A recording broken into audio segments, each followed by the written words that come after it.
আমার নামে একজন বড় যুদ্ধবাজ, মহাপয়লওয়ান, মহাবীর এই মুহূর্তে কাবার গিলাফ ধরে এসে শপথ করেছে, যতক্ষণ পর্যন্ত ইসলামের নবী ইসলাম ধর্মের নবী মুহাম্মদ ইবনে আব্দুল্লাহকে যতক্ষণ পর্যন্ত হত্যা না করবে ততক্ষণ পর্যন্ত সে পানীয় পান করবে না, কোনো খাবার নিবে না। এই বলে সে শপথ করেছে। শপথ করে 5 থেকে 6,000 সৈন্য নিয়ে সে আমাকে হত্যা করবার জন্য আসতেছে। এই জন্যে চোখের পানি ছেড়ে দিলাম আর কাঁদতে লাগলাম, কি ব্যাপার, এত বড় জিনিস আমাকে হত্যা করবার জন্য এই মুহূর্তে কাবার গিলাফ ধরে শপথ করে আসতেছে। সাহাবায়ে কেরাম বসা, হযরত ওসমান বললেন, ইয়া রাসূলুল্লাহ, তাহলে আমরা কি করব? এই পাহলওয়ান তো বিশাল বড় পাহলওয়ান, 10,000 মানুষ যদি তার সামনে দাঁড়ায় কেউ তার মোকাবেলা করতে পারবে না।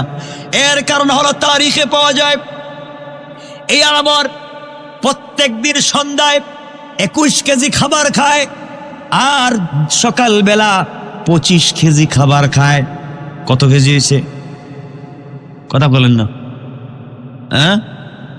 21 কেজি আর 25 কেজি, 46 কেজি। প্রত্যেক দিন সকালবেলা 25 কেজি, সন্ধ্যাবেলা 21 কেজি খাবার খায়। এমন একটা লোকের মোকাবেলা করবার মতো সাহস তো পৃথিবীর কোনো মানুষের নাই। ওগো আল্লাহর পয়গম্বর, আমরা জানি এই যুদ্ধবাজ আমর যখন যুদ্ধে যায়, যুদ্ধের ময়দানে যেই তরবারি নিয়ে সে যুদ্ধ করে, এই যুদ্ধের তরবারির ওজন হচ্ছে 2.5 থেকে 5 মণ। এই যুদ্ধের ময়দানে তরবারির ওজন 2.5 থেকে 5 মণ। তরবারির পারবেন এর মোকাবেলা করতে? আল্লাহর পয়গম্বর যে প্রতিদিন 40 কেজি খাবার খায়, 2.5 থেকে 5 মণ ওজনের তরবারি দিয়ে যুদ্ধ করে, এর মোকাবেলা করবার মতো শক্তি তো আমাদের কারণেই। আল্লাহর পয়গম্বর, আমরা কি করব? নবীজি বললেন, পরামর্শ দাও। সবাই মিলে পরামর্শ করলেন, বদদুয়া করবেন, তার জন্য বদদুয়া করবেন। আল্লাহ, ও আমর যখন বের হবে তার পা যেন অবশ হয়ে যায়, হাত যেন অবশ হয়ে যায়, প্যারালাইসিস হয়ে যায়। আমি কি বোঝাতে চাই শুনবেন, প্যারালাইসিস যেন হয়ে যায় আর যেন যুদ্ধ করতে না পারে, ইসলামের মোকাবেলা করতে যেন না পারে। আল্লাহর পয়গম্বর বললেন, চলো সবাই হাত উঠাও, আমরা এই মুহূর্তে তার বিরুদ্ধে বদদুয়া করব। সবাই মিলে হাত উঠালেন, বিশ্ব নবী হাত উঠালেন। হাত উঠাই আল্লাহকে বলেন, আল্লাহ তাআলা, তুমি আমরের 2 হাতকে এতটুকুন বলছেন ধ্বংস করে দাও, বলেন নাই। এই পর্যন্ত পৌঁছে গেলেন, আল্লাহ জিবরিল আমিনকে পাঠিয়ে দিলেন, ও জিবরাইল যাও আমার বন্ধুর কাছে কোরআনের আয়াত নাজিল করো, ইয়া আইয়ুহান নাবিয়্যু হাদরিস। ওগো আল্লাহর পয়গম্বর, আয়াত নাজিল করে দিচ্ছি। আয়াত নাজিল হয়ে যাচ্ছে, ওগো নবী, কাফেররা মোকাবেলা করবে আর শপথ করবে, আর আপনি শুধু তাসবিহ হাতে নিয়ে দোয়া করবেন, এটা হবে না। বরং এই হাত শুধু দোয়া করার জন্য আমি আল্লাহ দেই নাই, এই হাত শুধু তাসবিহ টিপার জন্য আমি আল্লাহ দেই নাই, এই হাত দিয়েছি কাফেরদের মাঝে মাঝে মোকাবেলা করার জন্য কাজে লাগাতে হয়। কোন ঠিক কিনা? শুধুমাত্র দোয়া করতে থাকবেন, কাজ হবে না। এদিকে আমর তরবার নিয়ে আসতেছে, মোকাবেলা করবে, আর আপনি হাত উঠে দোয়া করবেন, শুধু আর কাজ হয়ে যাবে, হবে না। পয়গম্বরে আরবি অবশ্যই মোকাবেলা করতে হবে, মোকাবেলা ছাড়া কাজ হবে না। কারণ শুধুমাত্র বোঝা গেল শুধুমাত্র খানকায় বসে দোয়া করলে হবে না, মসজিদে বসে দোয়া করলে হবে না। কাফের বেঈমানেরা, ইসলাম বিদ্বেষীরা যখন ইসলামের মোকাবেলা করবে, তখন আমরাও আমাদের সর্বশক্তি নিয়ে তাদের মোকাবেলার জন্য দাঁড়াতে হবে। কোন ঠিক কিনা? আমার বন্ধুগণ, বিশ্বনবী দাঁড়ায় গেলেন আর বলেন, সাহাবীদের মধ্যে কে আছো, একটু দাঁড়াইয়া যাও। কে আছো আমরের মোকাবেলা করবে? বড় বড় সাহাবী যারা, চিন্তা কর না হারে, সন্ধ্যাবেলা 21 কেজি খায়, সকালবেলা 25 কেজি খায়, এর মোকাবেলা কেমনে করা যায়? এত সিস্টেমই নাই। এর মধ্যে 2.5 থেকে 5 মণ ওজনের তরবারি, কেমনে মোকাবেলা হবে? কেউ যখন কথা বলতেছেন না, রাসূল আবার বলেন, কে আছো আমরের মোকাবেলা করবা? আমর আমাকে হত্যা করবার আগে, আমাকে আঘাত করবার আগে তার মোকাবেলার জন্য যাবা। কেউ যখন দাঁড়ায় না, পিছনের সারি থেকে একজন তরুণ দাঁড়াইয়া গেলেন, যার বয়স 11 বছর, তার নাম হযরতে আলী।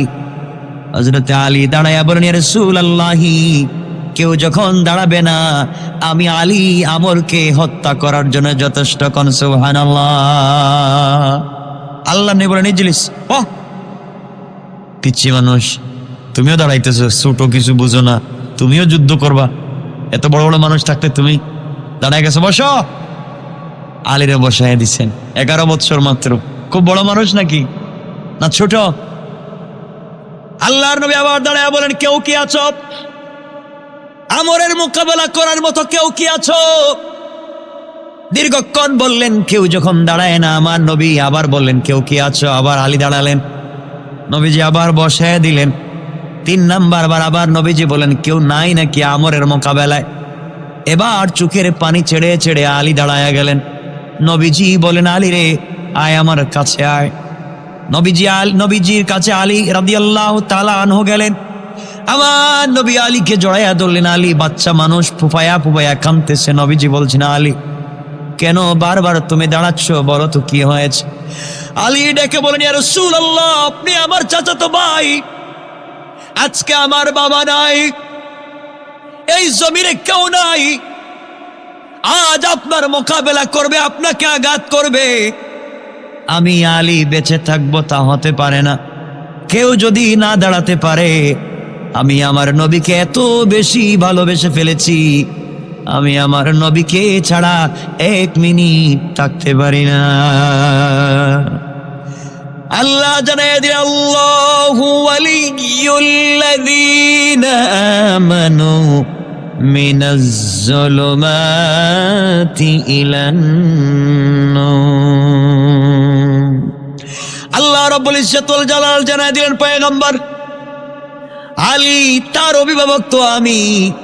আলী রেডি হয়ে গেছে, যুদ্ধ করবে। ইয়া রাসূলুল্লাহ, আপনি তাকে ফিরাইয়া দিয়েন না, কারণ আলী মুসলিম, তার অভিভাবক আমি, তাকে আপনি রেডি করেন। আলী দাঁড়াইয়া গেলেন। নবীজি বলছেন, আলী যুদ্ধ করার অস্ত্র আসেনি? হুজুর কিছুই তো নাই।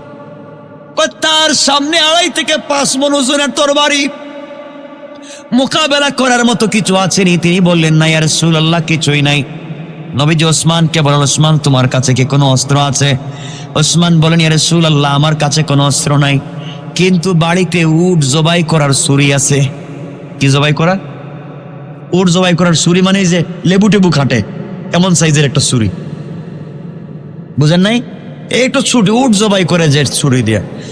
আল্লাহর রাসূল বললেন, তুমি নিয়ে আসো। হযরত ওসমান নিয়ে আসতে গেলেন। নবীজি সাল্লাল্লাহু আলাইহি ওয়াসাল্লাম হাতে নিলেন। হাতে নিয়ে দেখেন ওসমান যেই ছুরি নিয়ে আসছে তা 27 ইঞ্চি। কত ইঞ্চি? 27 ইঞ্চি কতটুকুন লম্বা? 27 ইঞ্চি কতটুকুন? হ্যাঁ, 1.5 হাত। 27 ইঞ্চি লম্বা পাতলা একটা তরবারি নিয়ে আসছে। আমার নবীজি বললেন, আলী, এটা তোমার হাতে দিয়ে দিলাম, তুমি নিয়ে যাও। আমার বিশ্বাস, আল্লাহ যেহেতু অভিভাবক হয়েছেন, তুমি আমরের মোকাবেলা করে দিনকে বিজয় করতে পারবে। কোন সুবহানাল্লাহ। হযরত আলী দৌড় দিলেন, সামনের দিকে দৌড়ায়। আলীকে বিশ্বনবী বলছেন, আলী দাঁড়াও, আমার কথা শোনো। আলী দাঁড়িয়ে গেলেন। নবীজি বলছেন, আলী দৌড়াও কেন?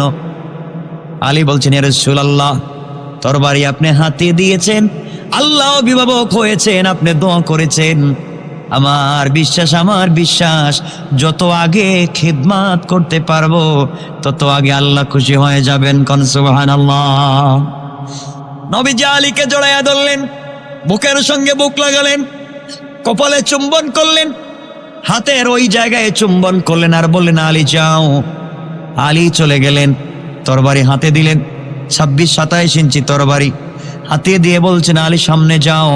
আলী চলে গেলেন। গিয়া দেখেন 3 থেকে 5 হাজার সৈন্য নিয়া আমর যখন আসতেছে, আলী দাঁড়িয়ে গেলেন আর বললেন, শোনো আমর, আমার বিশ্বনবীর মোকাবেলা করা থামিয়ে দাও।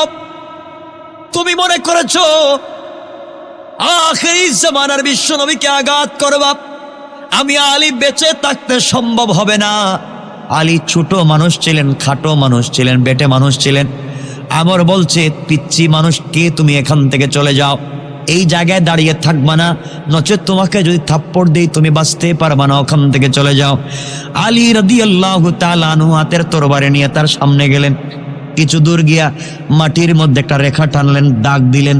দাগ দিয়া তিনি দাগের মধ্যে ওখানে দাঁড়ালেন, তরবারি ঘুরালেন, তরবারি মুখের কাছে নিলেন, কি যেন পড়লেন, তরবারের মধ্যে 3 বার ফু দিলেন, তরবারির মধ্যে 3 বার ফু দিলেন, শরীরের মধ্যে 3 বার কি যেন পড়ে ফু দিলেন।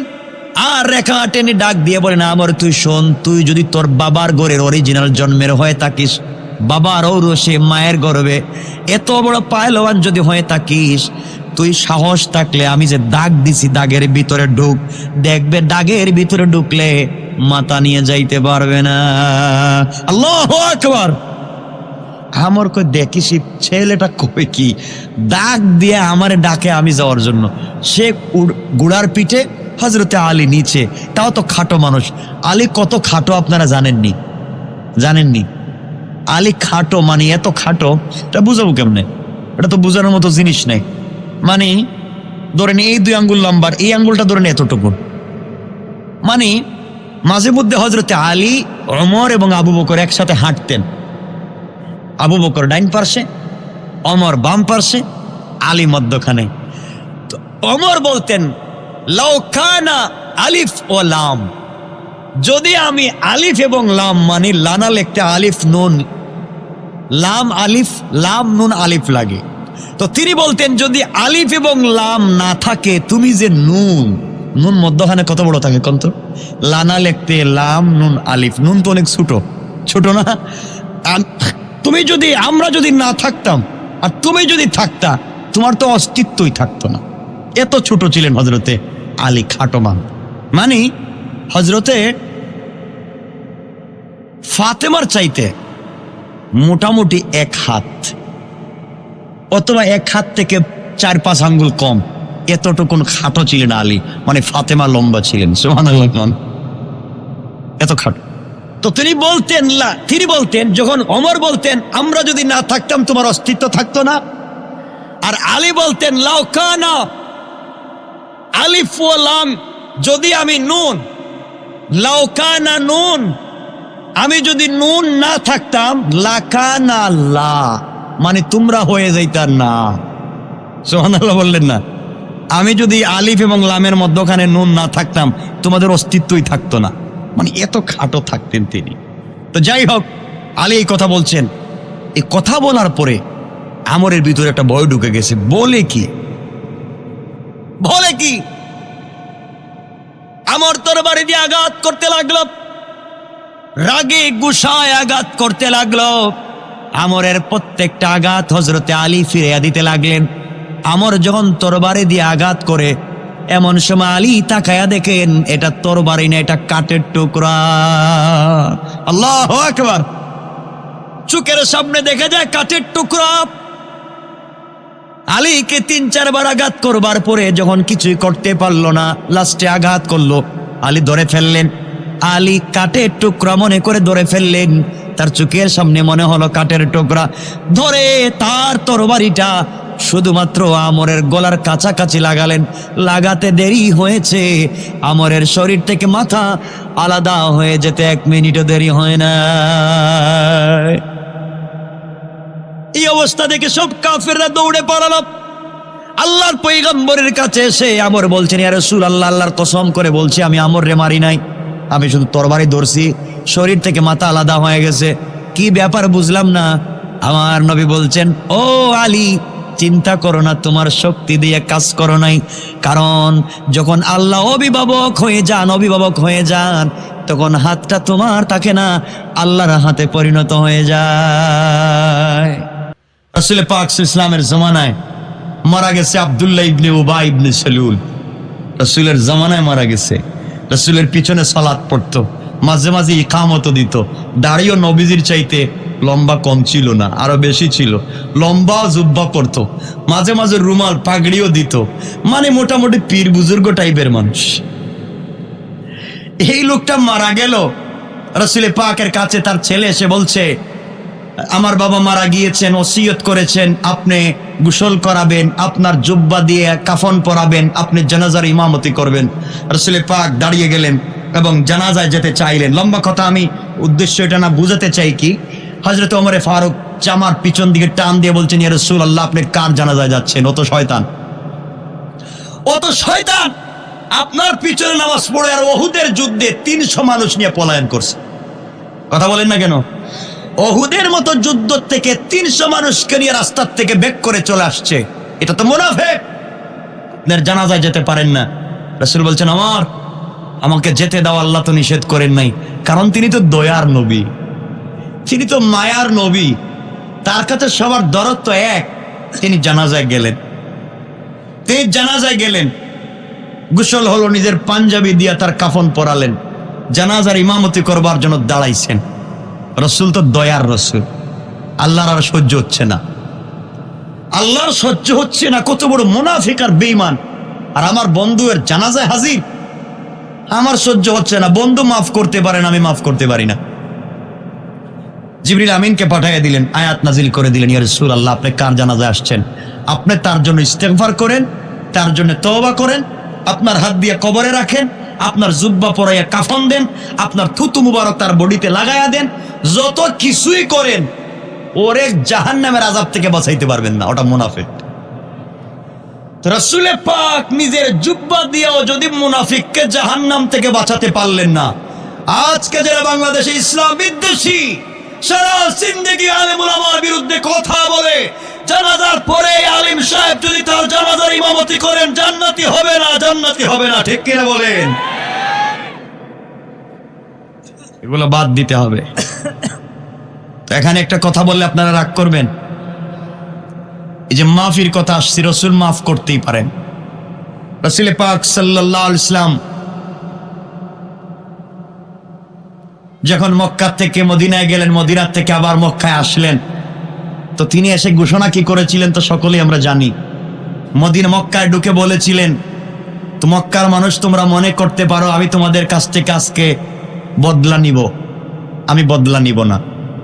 আজকে আমি মক্কায় এসেছি, কিছুদিন আগে মক্কার ক্ষমতা তোমাদের কাছে ছিল, আজকে মক্কার ক্ষমতা আমার হাতে। কথা বলেন না কেন? বুঝাতে চাচ্ছি, ক্ষমতার পালা বদল হয়, আজ না হয় কাল। কথা বলেন না কেন? হবে না? রাসূল বলছে। আমার মুসলমান বন্ধুগণ, গভীর মনোযোগ। হানাফি মাযহাবের বড় ইমাম আল্লামা ইমাম আবু বকর জাসসাস রাহমাতুল্লাহি আলাইহি আহকামুল কুরআন লিল জাসসাসে বর্ণনা এনেছেন, আল্লাহর পয়গম্বর আখিরি জামানার নবী জনাবে মুহাম্মদুর রাসূলুল্লাহ সাল্লাল্লাহু আলাইহি ওয়াসাল্লাম মক্কা থেকে যেদিন মদিনায় পৌঁছে গেলেন, আমি বুঝাতে চাই, আল্লাহ বলছেন, আল্লাহু ওয়ালিয়ুল্লাযিনা আমানু, আমি যাদের অভিভাবক হয়ে যাই তাদেরকে কেমনে রক্ষা করতে পারি এ কথা আমি বোঝাতে চাই। আর যারা কুফরি করে তাদের কি শাস্তি আমি আপনাদেরকে বোঝাইয়া দিতে চাই। আল্লাহর পয়গম্বর চলে যাবেন, গভীর রজনীতে জিবরিল আমিনকে পাঠাইয়া দিলেন, আমার বন্ধুর কাছে সংবাদ পাঠাইয়া দাও, ইনফরমেশন দিয়ে দাও, আমি আল্লাহ বলেছি ইয়াসরিবের দিকে হিজরত করতে, মদিনার দিকে আজকে রাত্রি যেন ঘর থেকে বের হয়ে চলে যায়। আল্লাহর পয়গম্বরের কাছে ওহী চলে আসলো। রাত্রবেলা ঘুম থেকে উঠে গেলেন, হযরতে আলী কাররামাল্লাহু ওয়াজহাকে ডাকলেন, আলী আসো, আমার বিছানায় শুয়ে পড়ো, আমার জায়গায় শুয়ে যাও। কাফিররা আমাকে আঘাত করতে চায়, ওরা আমাকে সহ্য করতে পারে না, কিন্তু তাদের সম্পত্তি, তাদের সম্পদ আমার কাছে আমানত রাখে। ওরা বুঝতে পারে মুহাম্মদের যতই বিরোধিতা করি, যত কিছুই করি না কেন, আসমানের নিচে জমিনের উপরে মুহাম্মদের মতো আমানতদার আর কেউ নাই। আমার বন্ধুগণ, আমার নবী বললেন, আলী রে তুমি শুয়ে যাও। সকালবেলা মানুষ তোমার কাছে যখন জানতে পারবে আমি মক্কা থেকে হিজরত করেছি, কোথাও চলে গিয়েছি, আমাকে চোর ভাবতে পারে, ডাকাত ভাবতে পারে, তাদের আমানত নিয়ে চলে গেলাম কিনা, তোমাকে রেখে দিয়ে গেলাম, মানুষের কাছে তুমি আমানতগুলো পৌঁছে দিবা। আমি বিশ্ব নবী, আমি রহমতের নবী, মানুষের কাছে তাদের সম্পত্তি পৌঁছে দিবা। আর বাংলাদেশে কেউ যদি 2 নম্বরই রাস্তায় টাকা ইনকাম করে, পাবলিকের টাকা চুরি করে, নিজের দেশে না রেখে কানাডায় বাড়ি বানায়। আমার নবী বলছেন, শুনো আলী, আমি চলে যাচ্ছি, তুমি ওই জায়গায় থেকে যাও। আল্লাহর পয়গম্বর উঠে গেলেন, আলী শুয়ে পড়লেন, আল্লাহর কাছে ডেকে বললেন, আল্লাহ তাআলা, আমি যদি এই মুহূর্তে মক্কা থেকে হিজরত করে ইয়াসরিবের দিকে চলে যাই, আপনি বলেছেন আপনার কথা আমি রাখতে রাজি আল্লাহ। গড় থেকে কেমনে বের হব? আমি যে খালি হাত, আমার হাতে কোনো অস্ত্র নাই, আমার হাতে কোনো গোলা বারুদ নাই, আমার হাতে কোনো জিনিস নাই। আমি জানি আমার গড়ের চতুর্দিকে কাফেররা। আল্লাহ তাআলা, আমি যদি গড় থেকে বের হয়ে যাই, ওরা আমাকে আঘাত করবে, মেরে ফেলবে, আপনি বলেন কি করতে পারি? আল্লাহ ডেকে বললেন, বন্ধুরে, আমি যেহেতু তোমার অভিভাবকত্বের দায়িত্ব নিয়েছি, আমি তোমার অভিভাবকের দায়িত্ব যখন নিয়েছি, তুমি মনে রাখবা কাফেরেরা যে গুলি তোমার দিকে নিক্ষেপ করবে, আমি আল্লাহ এই গুলিকে তোমার জন্য কমলা লেবু বানাইয়া দিতে পারি। আর তুমি যদি রাস্তা থেকে দুলি কণা নিয়ে আঘাত করো, আমি আল্লাহ তোমার অভিভাবক ঘোষণা করলাম এই বালি কণা গুলাকে অ্যাটম বম বানাইয়া দিতে পারেন। কোন ঠিক কিনা? আমার বন্ধুগণ, আল্লাহর পয়গম্বর বললেন, আল্লাহ তাআলা, আপনি আমাকে বলেছেন এই মুহূর্তে আমি চলে যেতে পারি, আপনি অভিভাবক সব মানি, কিন্তু আমি মানুষ, ভিতরে ভয়ে কাজ করে, কেউ যদি মেরে ফেলে। আল্লাহ বললেন, বন্ধুরে, তাহলে একটা কাজ করো, রাস্তা থেকে ঘর থেকে কিছু বালি হাতে নাও, দুলি কণা তুমি হাতে নেও, আর দুলি কণা নিয়ে তুমি কাফেরদের উপরে নিক্ষেপ করো, কাফেররা তোমাকে দেখবে না।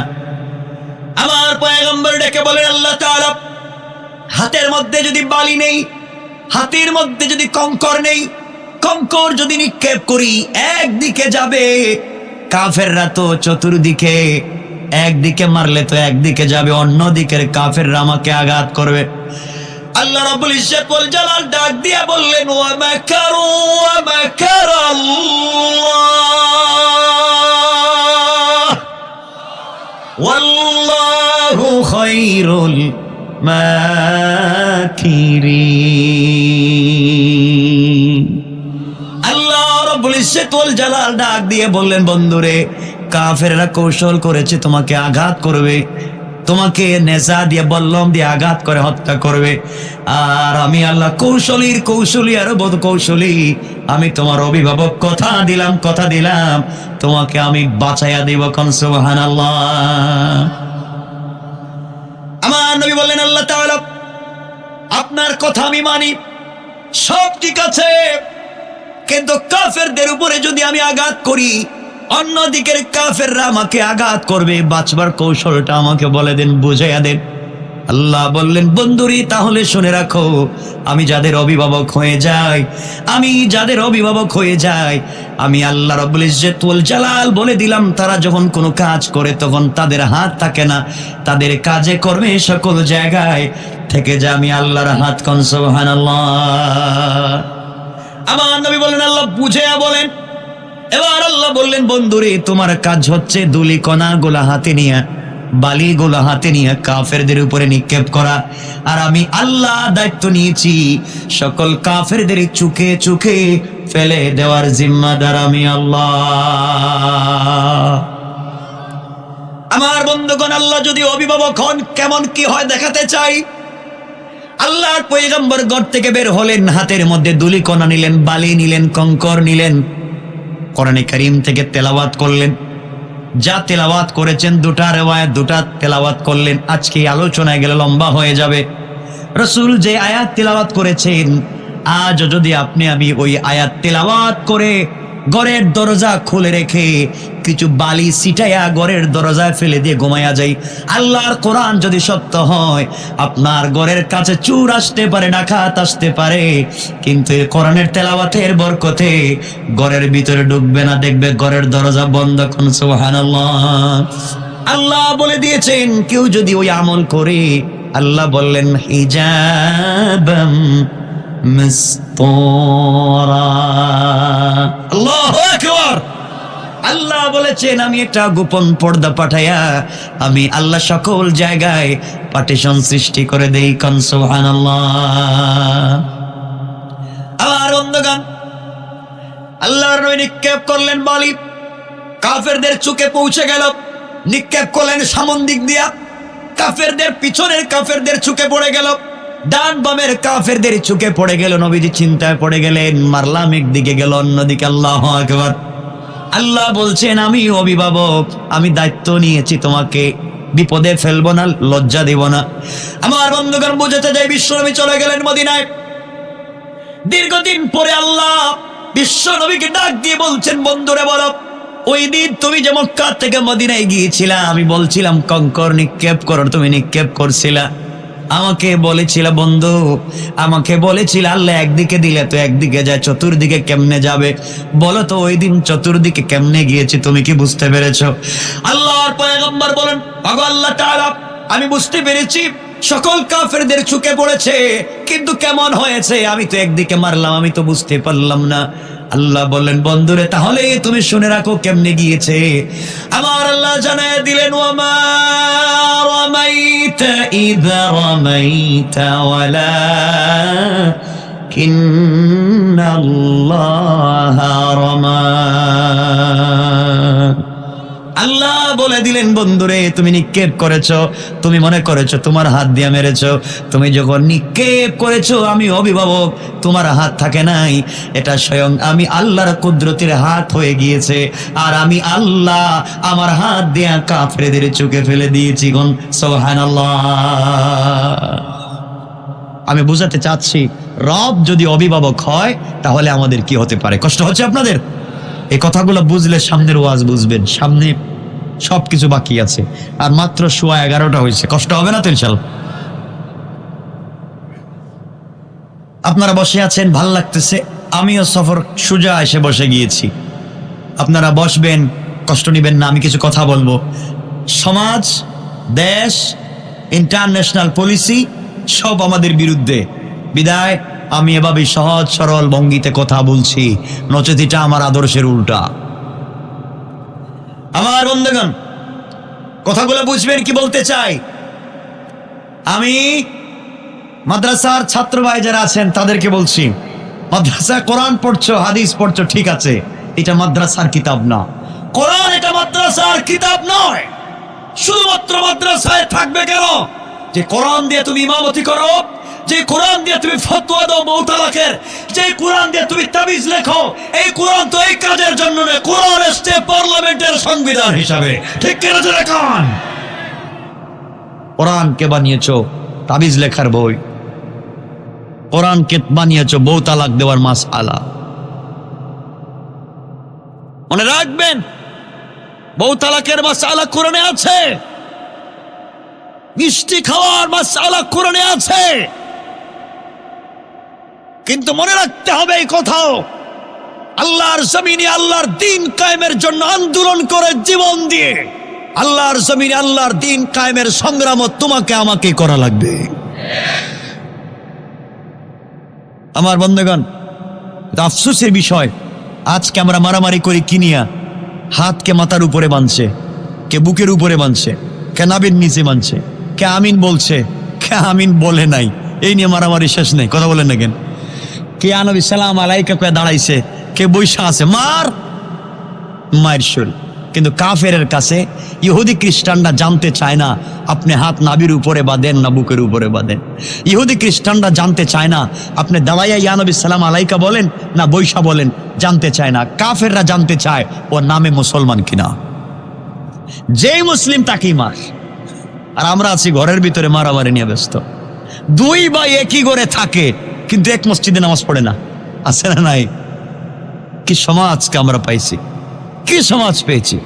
মাদ্রাসায় ছাত্রদেরকে হিদায়া কিতাবুল বইও পড়ানো হয়, ব্যবসা বাণিজ্য শেখানো হয়, কিন্তু ছাত্ররা দাওরা দেওয়ার সময়, কামিল দেওয়ার সময় চিন্তা করে দেখেন কোন মসজিদ খালি আছেনি ইমামতির জন্য। কথা বলেন নাকি? এই চিন্তা নিয়ে ব্যস্ত। তাহলে সমাজকে চালাবে, ইসলামের ব্যবসা বাণিজ্য কে দেখবে? রাষ্ট্রনীতি কে দেখবে? সমাজনীতি কে দেখবে? ফিজিওলজি কে দেখবে? মেডিকেল সায়েন্স কে দেখবে? জেনারেল সায়েন্স কে দেখবে? কে দেখবে এগুলা? কোরআনে যেমন নামাজের কথা এসেছে, কোরআনে মেডিকেল সায়েন্সের কথা এসেছে, জেনারেল সায়েন্সের কথা এসেছে। আল্লাহ বলছেন তিবিয়ানান লিকুল্লি শাই, আমি আল্লাহ তো সব বর্ণনা করেছি। কথা বলেন না কেন? আমি থিসিস করছি না, অ্যানালাইজ করছি না, গবেষণা করছি না, এজন্য খুঁজে পাচ্ছি না। একটা লোক নামাজ পড়ছে না, আমরা মারামারি, এই ছেলে নামাজ পড়ো না কেন? নামাজে আসছে, দাঁড়িয়ে নাই, দেখছেন নামাজ শুরু করছে, দাঁড়িয়ে রাখে না। জোয়ান ছেলে মোটামুটি নামাজ শুরু করছে, আগে নামাজ পড়তো না, এখন 2-4 ওয়াক্ত আসে, মাঝে মাঝে আসে না, মাঝে মাঝে আসে। কয় মিয়া নতুন নামাজি হয়েছো না, মাঝে মাঝে দেখা যায় আসো আর আসো না কেন? আরে ওকে আসতে দেন না কেন? ওকে কাছে আসতে দেন না কেন?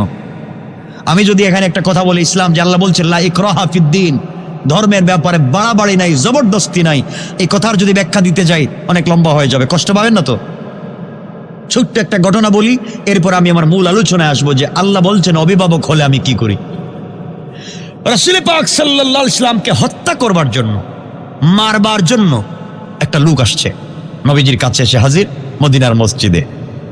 রাসূল পাক সাল্লাল্লাহু আলাইহি ওয়াসাল্লাম বসে আছে। নবীজির ভঙ্গি ছিল যে যেদিক থেকে আসতো, ধরেন একজন এদিক থেকে এসে রাসূলকে সালাম দিয়েছে, নবীজি এদিকে বসা, তিনি ওদিকে আর বসে থাকতেন না, তিনি এদিকে ঘুরে যেতেন।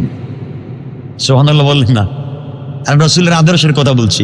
রাসূলকে পিছন দিকে এসে কেউ সালাম দিয়েছে, রাসূল ডাইরেক্ট পিছন দিকে ঘুরে যেতেন। তিনি ঘাড় ঘুরাতেন না, বুকটাই ঘুরাইয়া ফেলতেন। সুবহানাল্লাহ।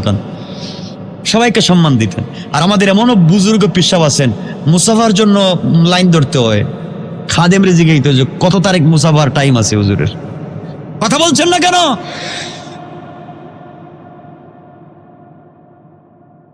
অনেক বুজুর্গ এই পর্যায়ে পৌঁছে গিয়েছেন, মুসাফার সময় যারা হাতে হাত দিয়ে দেখো, থ্যাংক ইউ ভেরি গুড, আপনি দিয়েছেন, আর যে দিল না আপনি একটু যান, আরেকজনের সিরিয়ালে সুযোগ দেন। লজ্জা হচ্ছে কথাগুলো? ইসলাম কোথায়? ইসলামের সৌন্দর্য কোথায়? ইসলামের ফিলোসফি কি? মনে রাখবেন, তারিখ ইবনে জারির তাবারি থেকে বলছি এখন যে কথাটা বলতে চাই। রাসূল পাককে মারবার জন্য এসছে। কি করবার জন্য এসছে? আসছে সুজা সুজা সামনাসামনি। লোকটা দেখতে সুন্দর, চেহারা সুন্দর, চোখটা পিত বর্ণের। কি বর্ণের? পিত মানে ইহুদি। কথা বুঝেন নাই? চেহারা সুন্দর, চোখ পিত বর্ণের, ইহুদি। এর ব্যাখ্যাও আছে। পিত ইহুদি রাসূল পাককে দেখছে, মারার জন্য আসছে। তাকে দেখলেন, নবীজি দাঁড়াইয়া গেলেন। সুবহানাল্লাহ বলেন না? ও তো মারার জন্য আসছে, দাঁড়াইয়া হাত দিচ্ছে না, তিনি হাত দিলেন, মুসাফার জন্য হাত দিলেন। চিন্তা করতেছে মারার জন্য আসছে, আবার মুসাফা কি বুঝলাম না। মুসাফা করে বুকের সঙ্গে বুক টান দিয়ে ধরছে, কারণ ইলম সিনা দের সিনা। ইলম আল্লাহর পরিচয় এক সিনার থেকে আরেক সিনায় যায়। এই জন্যই জিবরিল আমিন এসে রাসূলকে বলছেন ইকরা, পড়েন। রাসূল বলছেন ভাই মাফ চাই, আমি এগুলা কিছুই বুঝি না। তুমি যে বলছো ইকরা, এগুলা তো আমি পারি না। জিবরিল আমিন 3 বার পরে আল্লাহকে বলছেন আল্লাহ তাআলা কার কাছে কোরআন দিয়ে পাঠাইছেন, বেচারা তো পারেই না। আল্লাহ বলছেন জিবরাইল পারে না টানে না নাই, বন্ধুরে এভাবে হবে না, বুকের সঙ্গে বুক লাগায় চাপ দেও। আল্লাহু আকবার। জিবরিল আমিন আল্লাহ রাসূলকে বুকের সঙ্গে বুক লেগে চাপ দিলে, দিতে দেরি আর তেলাওয়াত করতে দেরি নাই, 6 আয়াত পড়ে ফেলেন। সুবহানাল্লাহ পড়েন। ইলম সিনা দের সিনা। রাসূল পাক ইহুদিকে জড়লেন, জড়াইয়া মুআনাকা করলেন, হাত ধরছেন। আমরা তো মুসাফি আঙ্গুল সামনে দেয়, একটু একটু, বড় হুজুর তো একটু কম দেয় আঙ্গুল, বেশি দেয় না। রাসূল মুসাফা করে আটকায় রাইকা দিতেন, হাত আটকায় রাইকা দিতেন। এজন্য মুসাফার সুন্নত হচ্ছে হাতকে এভাবে করা মুসাফার সময়। এটা ঠিক নেই, একটু একটু হালকা এভাবে করা মুসাফার সময় হাত, যেন সগীরা গুনাহগুলা ঝরে ঝরে পড়তেছে। তো রাসূল মুসাফা করে হাত টান দিয়ে ধরছেন, ওরা ছাড়েন না, বেচারা তো আসছে মারার জন্য। রাসূল ধরছেন, মুচকি হাসলেন, ঠোঁটটা লম্বা হয়ে গেল, গালে টুল পড়ে গেল, এই জায়গা লাল হয়ে গেল, লম্বা কপালটা চমৎকার হয়ে গেল। এখান থেকে যখন ঘাম জড়লো, মেশকে আম্বরের মতো গ্রান হয়ে গেল। ইহুদি চিন্তা করতেছে কারে মারার জন্য আসছি। আল্লাহু আকবার। কিছু না বলে 5 মিনিট পরে চলে যাচ্ছে। রাসূল বলেন কিও, কিছু বলতে চাও নাই? কয় হ্যাঁ বলতে চাইছিলাম, আজ না আরেকদিন। সুবহানাল্লাহ বললেন না? মারতে আসছিল, মায়ের তো নাই, আজ না আরেকদিন বাড়িতে চলে গেছে। তারিখে ইবনে জারির তাবারি মনে রাখবেন। আমার মুসলমান বন্ধুগণ, গভীর মনোযোগ। এই ইহুদি বাড়িতে যাওয়ার পরে গভীর রাত্রি যখন ঘুমাতে যায়, কাপড় খুলতে গিয়েছে, শরীর থেকে যেন জান্নাতের ঘ্রাণ আসে। হাতের সঙ্গে রাসূলের হাত মুবারক লেগেছে, যেন জান্নাতি সুঘ্রাণ লেগে আছে। রাত্র বেলা যখন ঘুমাতে যায়, স্বপ্নে দেখে তার সামনে যেন বিশ্ব নবী দাঁড়ায়া মুচকি মুচকি হাসতেছে।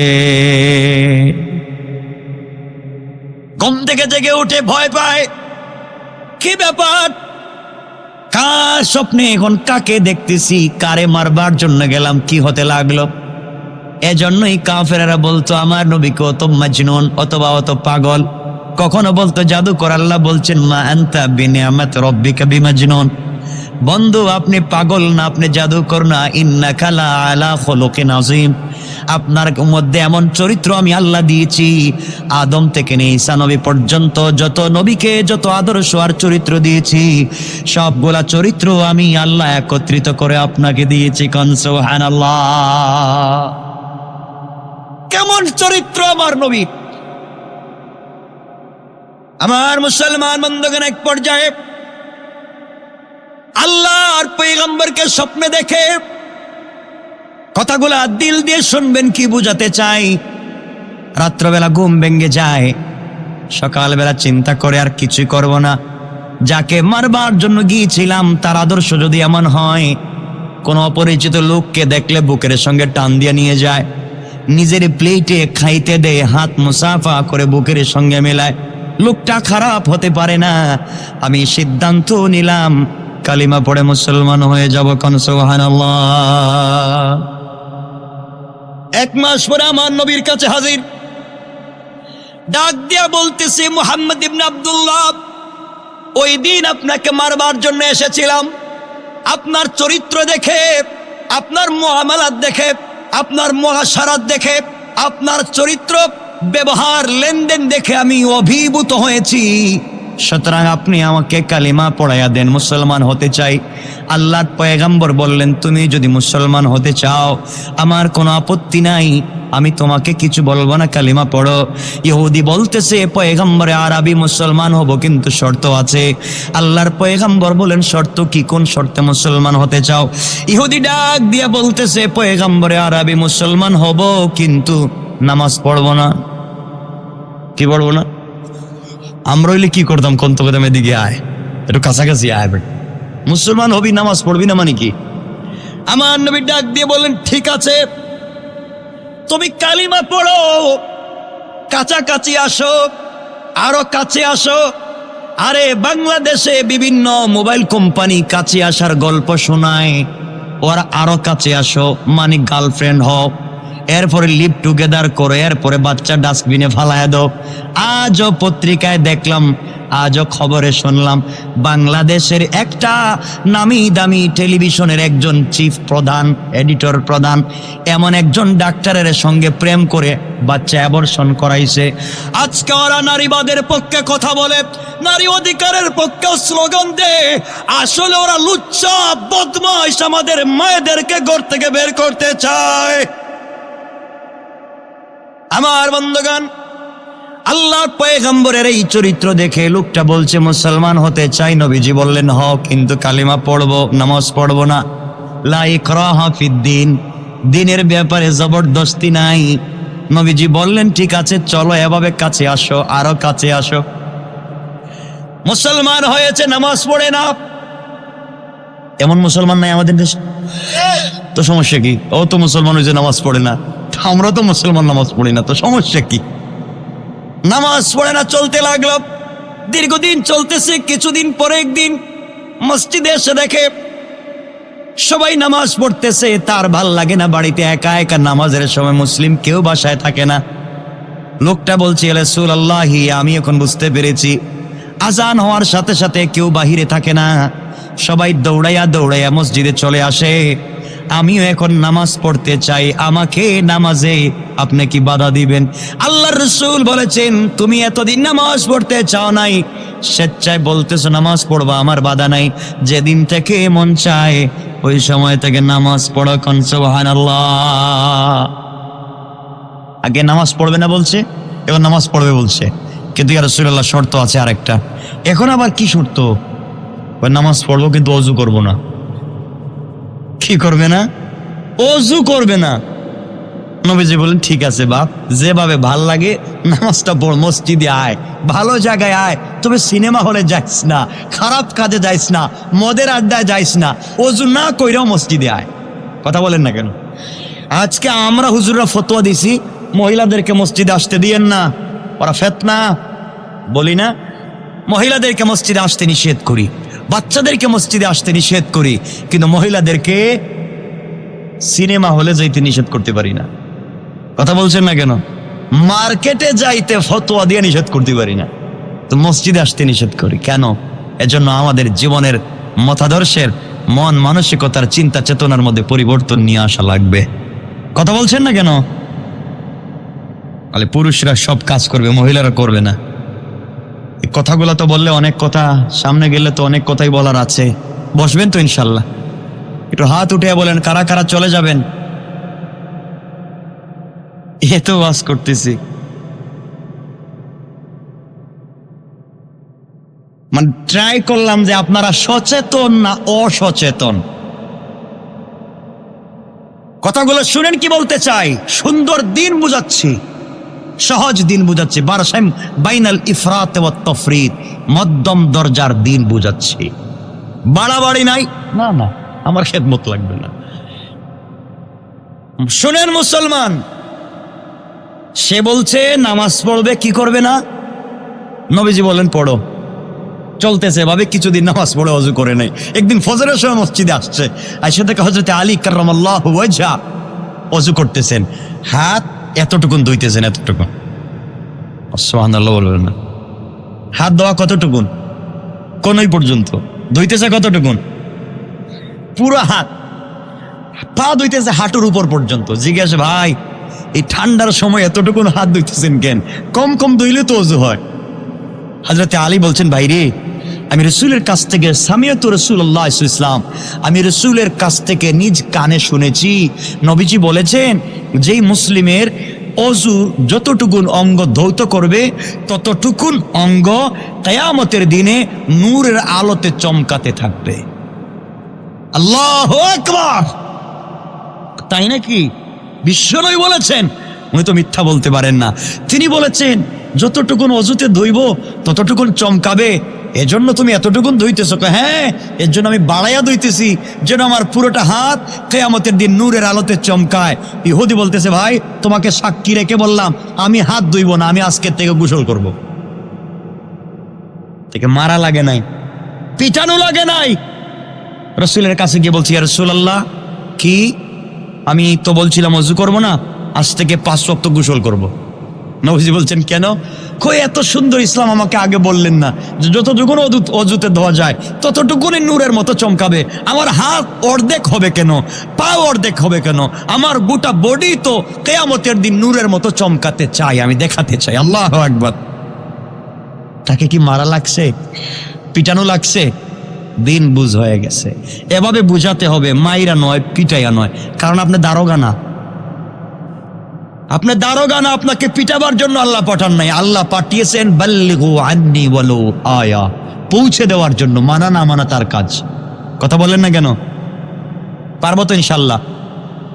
এজন্য মসজিদের ইমাম যারা আছি, আমরা খতিব যারা আছি, মসজিদে কথা বলার সময় এলাকায় কে সুদ খায়, কে ঘুষ খায়, আমরা যদি বলে, হ্যাঁ মুসল্লি কারা কারা আসছেন, আমি তো জানি তো এখানে আছেন বহুত, আমার চিনা জানা ঘুষ খান, তো বেচারা মনে মনে হুজুর আমার চিনে আমার বলতেছেন, এভাবে বলার দরকার নাই। ইমাম সাহেব সরাসরি সুদের ওয়াজ করবেন, ঘুষের ওয়াজ করবেন, কারণ নাম বলার দরকার নাই, কাউকে ইশারার দিলের ভিতরে আনার দরকার নাই। আল্লাহ বলছেন, তোমরা দিলে যা চিন্তা করো তাও আমি জানি। কথা বলেন না কেন? দিলে হিংসা আনা যাবে না। এই ওয়াজ অন্য ওয়াজ, এটা হচ্ছে সূরা বাকারার শেষ 2 আয়াতের ওয়াজ আল্লাহ এখানে করেছেন। যাই হোক, আমি যে কথা বুঝাতে চাইলাম, রাসূল পাক মক্কা থেকে মদিনায় গেলেন, এখন মদিনার থেকে মক্কায় আসতেছেন, এটাই বোঝাতে চাইছিলাম, মনে আছে? মক্কায় যখন ক্ষমতা ছিল আবু জেহেলের হাতে, রসুলকে মারছেনি, পিটাইছেনি? না কয়। মক্কায় যখন ক্ষমতা আবু জেহেলের হাতে ছিল, উতবা, সাইবা, মুগীরা, আস ইবনে ওয়াইল, ওদের কাছে ক্ষমতা ছিল, রসুলরে মারছেনি? কথা বলেন না কেন? মারছে, পিটাইছে। এখন মক্কার ক্ষমতা কার কাছে? রসুল যাচ্ছেন মক্কায়, এখন মক্কার ক্ষমতা রসুলের পাকের কাছে আসতেছে। আল্লাহ বলছেন, বন্ধু, ইন্না ফাতাহনা লাকা ফাতহাম মুবিনা ইযা জাআ নাসরুল্লাহি ওয়াল ফাত। আপনি মক্কায় যান, যেখান থেকে আপনাকে বের করা হয়েছে, অর্থাৎ ধৈর্য ধরেন, সবর করেন। যে দেশ থেকে, যে ঘর থেকে আপনাকে বের করে দেওয়া হয়েছে, ওই জায়গায় আপনাকে আমি সম্মান দিয়ে আবার ফিরিয়ে আনতে পারি। আল্লাহ পারেন না? পারেন। এখানে কি বোঝাতে চাই? যে আল্লাহ যে কেমন রবি, যে কেমন রহমত, আর আল্লাহ যে তিলকা হুদুদুল্লাহ, তার সিদ্ধান্তের ব্যাপারে কতটুকুন অটল, সেটা বোঝাতে চাই। আমার মুসলমান বন্ধুগণ, গভীর মনোযোগ। আল্লাহর পয়গম্বর মদিনা থেকে আবার মক্কায় আসলেন। মক্কার ক্ষমতা বিশ্ব নবীর হাতে চলে আসলো। মক্কায় ঢুকে ঘোষণা করে দিলেন, শুনে রাখো মক্কার মানুষ, এতদিন মক্কার ক্ষমতা তোমাদের হাতে ছিল। তোমরা নির্যাতন করেছো, নারী নির্যাতন করেছো, পুরুষ নির্যাতন করেছো, ঘর বাড়ি জ্বালিয়েছো, আমাকে আঘাত করেছো। আজ মক্কার ক্ষমতা আমার হাতে। তোমরা মনে করতেছো আমার সুমাইয়ার নির্যাতনের বদলা নিব। তোমরা মনে করেছো হযরত হামজার নির্যাতনের বদলা নিব। তোমরা মনে করেছো আমার বন্ধু আবু বকরের মুখ যেদিন থেতলা করেছিলে, তার নির্যাতনের বদলা নিব। তোমরা মনে করেছো তায়েফে আমাকে রক্তাক্ত করেছো, তার বদলা নিব। তোমরা মনে করেছো আমার সাহাবীদেরকে তোমরা আঘাত করেছো, হত্যা করেছো, তার বদলা নিব না। আমি বিশ্ব নবী তোমাদের কাছে জানতে চাই, মক্কায় আমি এসেছি, যারা মক্কার বড় বড় লিডারদের ঘরে ভিতরে ঢুকে যাবে তারা নিরাপদ। আবু সুফিয়ানের ঘরে যারা যাবে তারা মাফ, নিরাপদ। পাহাড়ের উপরে যারা উঠে যাবে তারা নিরাপদ। অস্ত্র যারা ছেড়ে দিবে তারা নিরাপদ। যারা ঘরের ভিতরে বসে থাকবে তারা নিরাপদ। নারীরা নিরাপদ, বাচ্চারা নিরাপদ, আঘাত করা যাবে না। নবীজি সবাইকে বলতে লাগলেন নিরাপদ, সবাই মাফ, মাফ। আজকে আমি সুমাইয়ার নির্যাতন মাফ, হামজার নির্যাতন মাফ, খাব্বাবের নির্যাতন মাফ, সকলের নির্যাতন মাফ করে দিচ্ছেন। এইভাবে সবগুলাকে যখন মাফ করে দিচ্ছেন, সবাই যখন খুশি হয়ে গেল, মুহাম্মদের চরিত্র কত সুন্দর, তিনি সবাইকে মাফ করে দিলেন।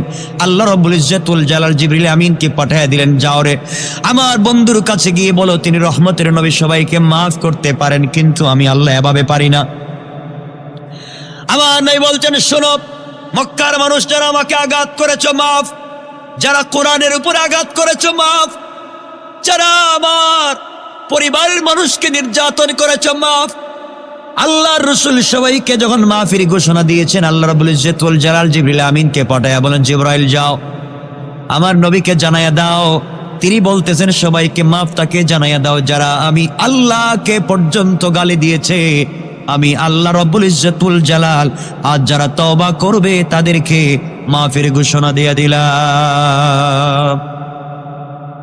আল্লাহ বলেন, ইল্লাল্লাযীনা তাবু, যারা তওবা করবে, ও আসলাহু, ইসলাহ হয়ে যাবে, ও বায়ানু, এবং তারা বয়ান করবে, দ্বীনের কথাগুলা ভালো পথে চলে আসবে। আল্লাহ বলছেন সবাইকে মাফ, কিন্তু একটা শর্ত, আমার নবীকে বলে দাও। তিনি বলেছেন যারা তাকে গালি দিয়েছে তাকে মাফ, যারা কোরআনকে গালি দিয়েছে তাকে মাফ, যারা ঘরবাড়ি জ্বালিয়েছে মাফ, যারা সুমাইয়াকে নির্যাতন করেছে মাফ, যারা হানজালাকে নির্যাতন করেছে মাফ, যারা হামজাকে শহীদ করেছে তারা মাফ। সবাইকে তিনি মাফ করে দিতে পারেন। আমি আল্লাহ বলছি, আমাকে যারা গালি দিয়েছে, আমার কোরআনকে গালি দিয়েছে, তাদেরকে মাফ করে দিলাম। কিন্তু আমার বন্ধু বিশ্ব নবীকে যারা গালি দিয়েছে, আমার নবীকে যারা আঘাত করেছে, আমার নবীর চরিত্রের বিরুদ্ধে যারা কথা বলেছে, গোটা দুনিয়াকে আমি আল্লাহ মাফ করে দিতে পারি, কিন্তু নবীর দুশমনকে আমি আল্লাহ মাফ করে দিতে পারি না। আমার বন্ধুর দুশ্মনকে যেখানে পাওয়া যাবে খাতিমে কাবায় পাওয়া গেলে আঘাত করা হবে, তাদেরকে মিনায় মুজদালিফে সাফা মারওয়ায় পাওয়া গেলে আঘাত করা হবে। আল্লাহ বুঝাতে চান আমার বিরুদ্ধে কথা বললে মাফ, কিন্তু বন্ধুর বিরুদ্ধে কথা বললে মাফ নাই। আজও আমরা বলতে পারি আমার বিরুদ্ধে কথা বলতে পারো মাফ, মসজিদ জ্বালিয়ে দিতে পারো মাফ, মাদ্রাসা জ্বালিয়ে দিতে পারো মাফ, হামলা মামলা করতে পারো মাফ, কিন্তু আমার রসুলের চরিত্রের বিরুদ্ধে যারা কথা বলবে 100 হাত মাটির নিচেও যদি পাওয়া যায়, আল্লাহর কসম তাদের কোনো মাফ হতে পারে না। আমার বন্ধুগণ, এই জন্য আল্লাহ রাব্বুল ইজ্জত ওয়াল জালাল বুঝাতে চান, এই দুনিয়ার মানুষ তোমরা শোনো, আমি আল্লাহকে দুনিয়ার জমিনে অভিভাবক মানো। আমি আল্লাহকে দুনিয়ার জমিনে তোমরা যদি অভিভাবক মানতে পারো, আমি আল্লাহ তোমাদেরকে কি পুরস্কার দিতে পারি। আমার বন্ধুগণ, ওই জায়গায় এসে এই আয়াতের ব্যাখ্যায় আল্লামা জারুল্লাহ জামাখশরী তাফসীরে কাশফের মধ্যে চমৎকার দুটা ঘটনা তিনি বর্ণনা করেছেন। সংক্ষেপ করে একটা বিষয় আপনাদের সামনে পরিষ্কার করতে চাই। আল্লামা জারুল্লাহ জামাখশরী তাফসীরে কাশফে তিনি লিখেন, আল্লাহ যে বললেন তিনি যার অভিভাবক হবেন, দুনিয়া তার ক্ষমতার প্রয়োজন নাই, অস্ত্রের প্রয়োজন নাই, আল্লাহর উপরে যদি তার ভরসা থাকতে পারে, আল্লাহকে ঠিক মতো যদি বিশ্বাস করতে পারে, আল্লাহ বলেছেন গোলাম রে আমার উপরে বিশ্বাস করে আমার উপরে ঈমান এনে দুনিয়ার জমিনে সঠিকভাবে যদি চলতে পারো, আমি আল্লাহ কথা দিলাম দুনিয়ার জমিনে এমন দিন আসবে যেই দিন গোটা দুনিয়ার মানুষ মুসলমানদের পদচুম্বন করতে বাধ্য, কোন ঠিক কিনা? আমার মুসলমান বন্ধুগণ মনোযোগ দিয়ে শুনবেন, আজ গোটা দুনিয়ায় মুসলমানেরা নির্যাতনের শিকার। আজ মুসলমানদেরকে নির্যাতন করা হয়, মুসলমানদেরকে আঘাত করা হয়। আজ যে বিভিন্ন জায়গায় মুসলমানেরা নির্যাতনের শিকার, আমরা কেউ মসজিদ নিয়ে ব্যস্ত, মাদ্রাসা নিয়ে ব্যস্ত, খানকা নিয়ে ব্যস্ত। জিজ্ঞাসা করলে হুজুর আপনি কি করেন? আমি ইমামতি করি। আপনার ছেলে কি করে? বড় মাদ্রাসার মুফতি সাহেব, আমার ছেলে ঘুষ খায় না। আপনার ছেলে বড় মাদ্রাসার মুফতি হয়েছেন, ঘুষ তো খাওয়ার কথা না। আপনার ছেলেকে ভূমি অফিসে পাঠাইয়া দেখেন, সচিবালয়ে পাঠাইয়া দেখেন, আপনার ছেলেকে আপনি পুলিশের চেয়ারে বসাইয়া দেখেন, ওই জায়গায় বসার পরে যদি ঘুষ না খায় আপনার ছেলে ভালো, না হলে মুফতি আর বড় পাগড়ি নিয়ে লাভ নাই, কারণ ওই চেয়ারটা বসার কথা ছিল আপনার ছেলে বড় মুফতির কণ্ঠে কিনা? আমার বন্ধুগণ, হযরত ওমর যে কোরআন দিয়ে ইমামতি করেছেন, হযরত আবু বকর যে কোরআন দিয়ে ইমামতি করেছেন, তারা ওই কোরআন দিয়ে রাষ্ট্র পরিচালনা করেছেন। হযরত আলী যে কোরআন দিয়ে ইমামতি করেছেন, তারা সেই কোরআন দিয়ে রাষ্ট্র পরিচালনা করেছেন। রাষ্ট্রের পরিচালনার জায়গা ছিল মসজিদ। আজকে আমরা মসজিদের মাইককে বানিয়েছি, মসজিদের মাইককে আমরা ঘোষণা দিই মারামারি। 2 গ্রামে মারামারি লাগছে, ইমাম সাহেব মসজিদের মাইকে ঘোষণা দিচ্ছে। কথা কন না কেন? 2 গ্রামে মারামারি লাগছে, আপনারা বাইরন যার যা আছে মসজিদের মাইকে বলতেছে। মসজিদের মাইকে আজকে ঘোষণা করা হয় জানাজার, মসজিদের মাইকে ঘোষণা করা হয় হারানো বিজ্ঞপ্তি, মসজিদের মাইকে ঘোষণা করা হয় বাচ্চাদেরকে পোলিও টিকা খাওয়ানো হবে। কই পাইছেন? একটা ফতোয়ার কিতাব বাইর করে দেখান তো, একটা ফতোয়ার কিতাব। আরব ওয়াল আজম, আরবি হও আর আজমি হও, একটা ফতোয়ার কিতাবে দেখান তো যে মসজিদের মাইকে ওগুলার দেওয়া জায়েজ আছে।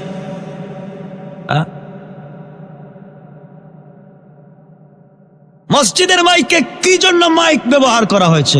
মসজিদের মিম্বরে আজকাল মিম্বরটা শুধুমাত্র রাখা হয়েছে ইমাম সাহেব যখন খুতবা দিব ওই জন্য রাখা হয়েছে। ঠিক বললাম না? শেষ, এই কাজ শেষ মসজিদের।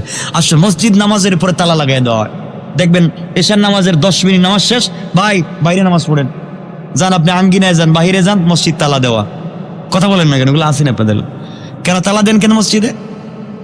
বলা লাগবে মসজিদ তালা দেন কেন? কি হয়? মাইক চুরি হয়, তাহলে মসজিদে তালা দিয়ে লাভ কি?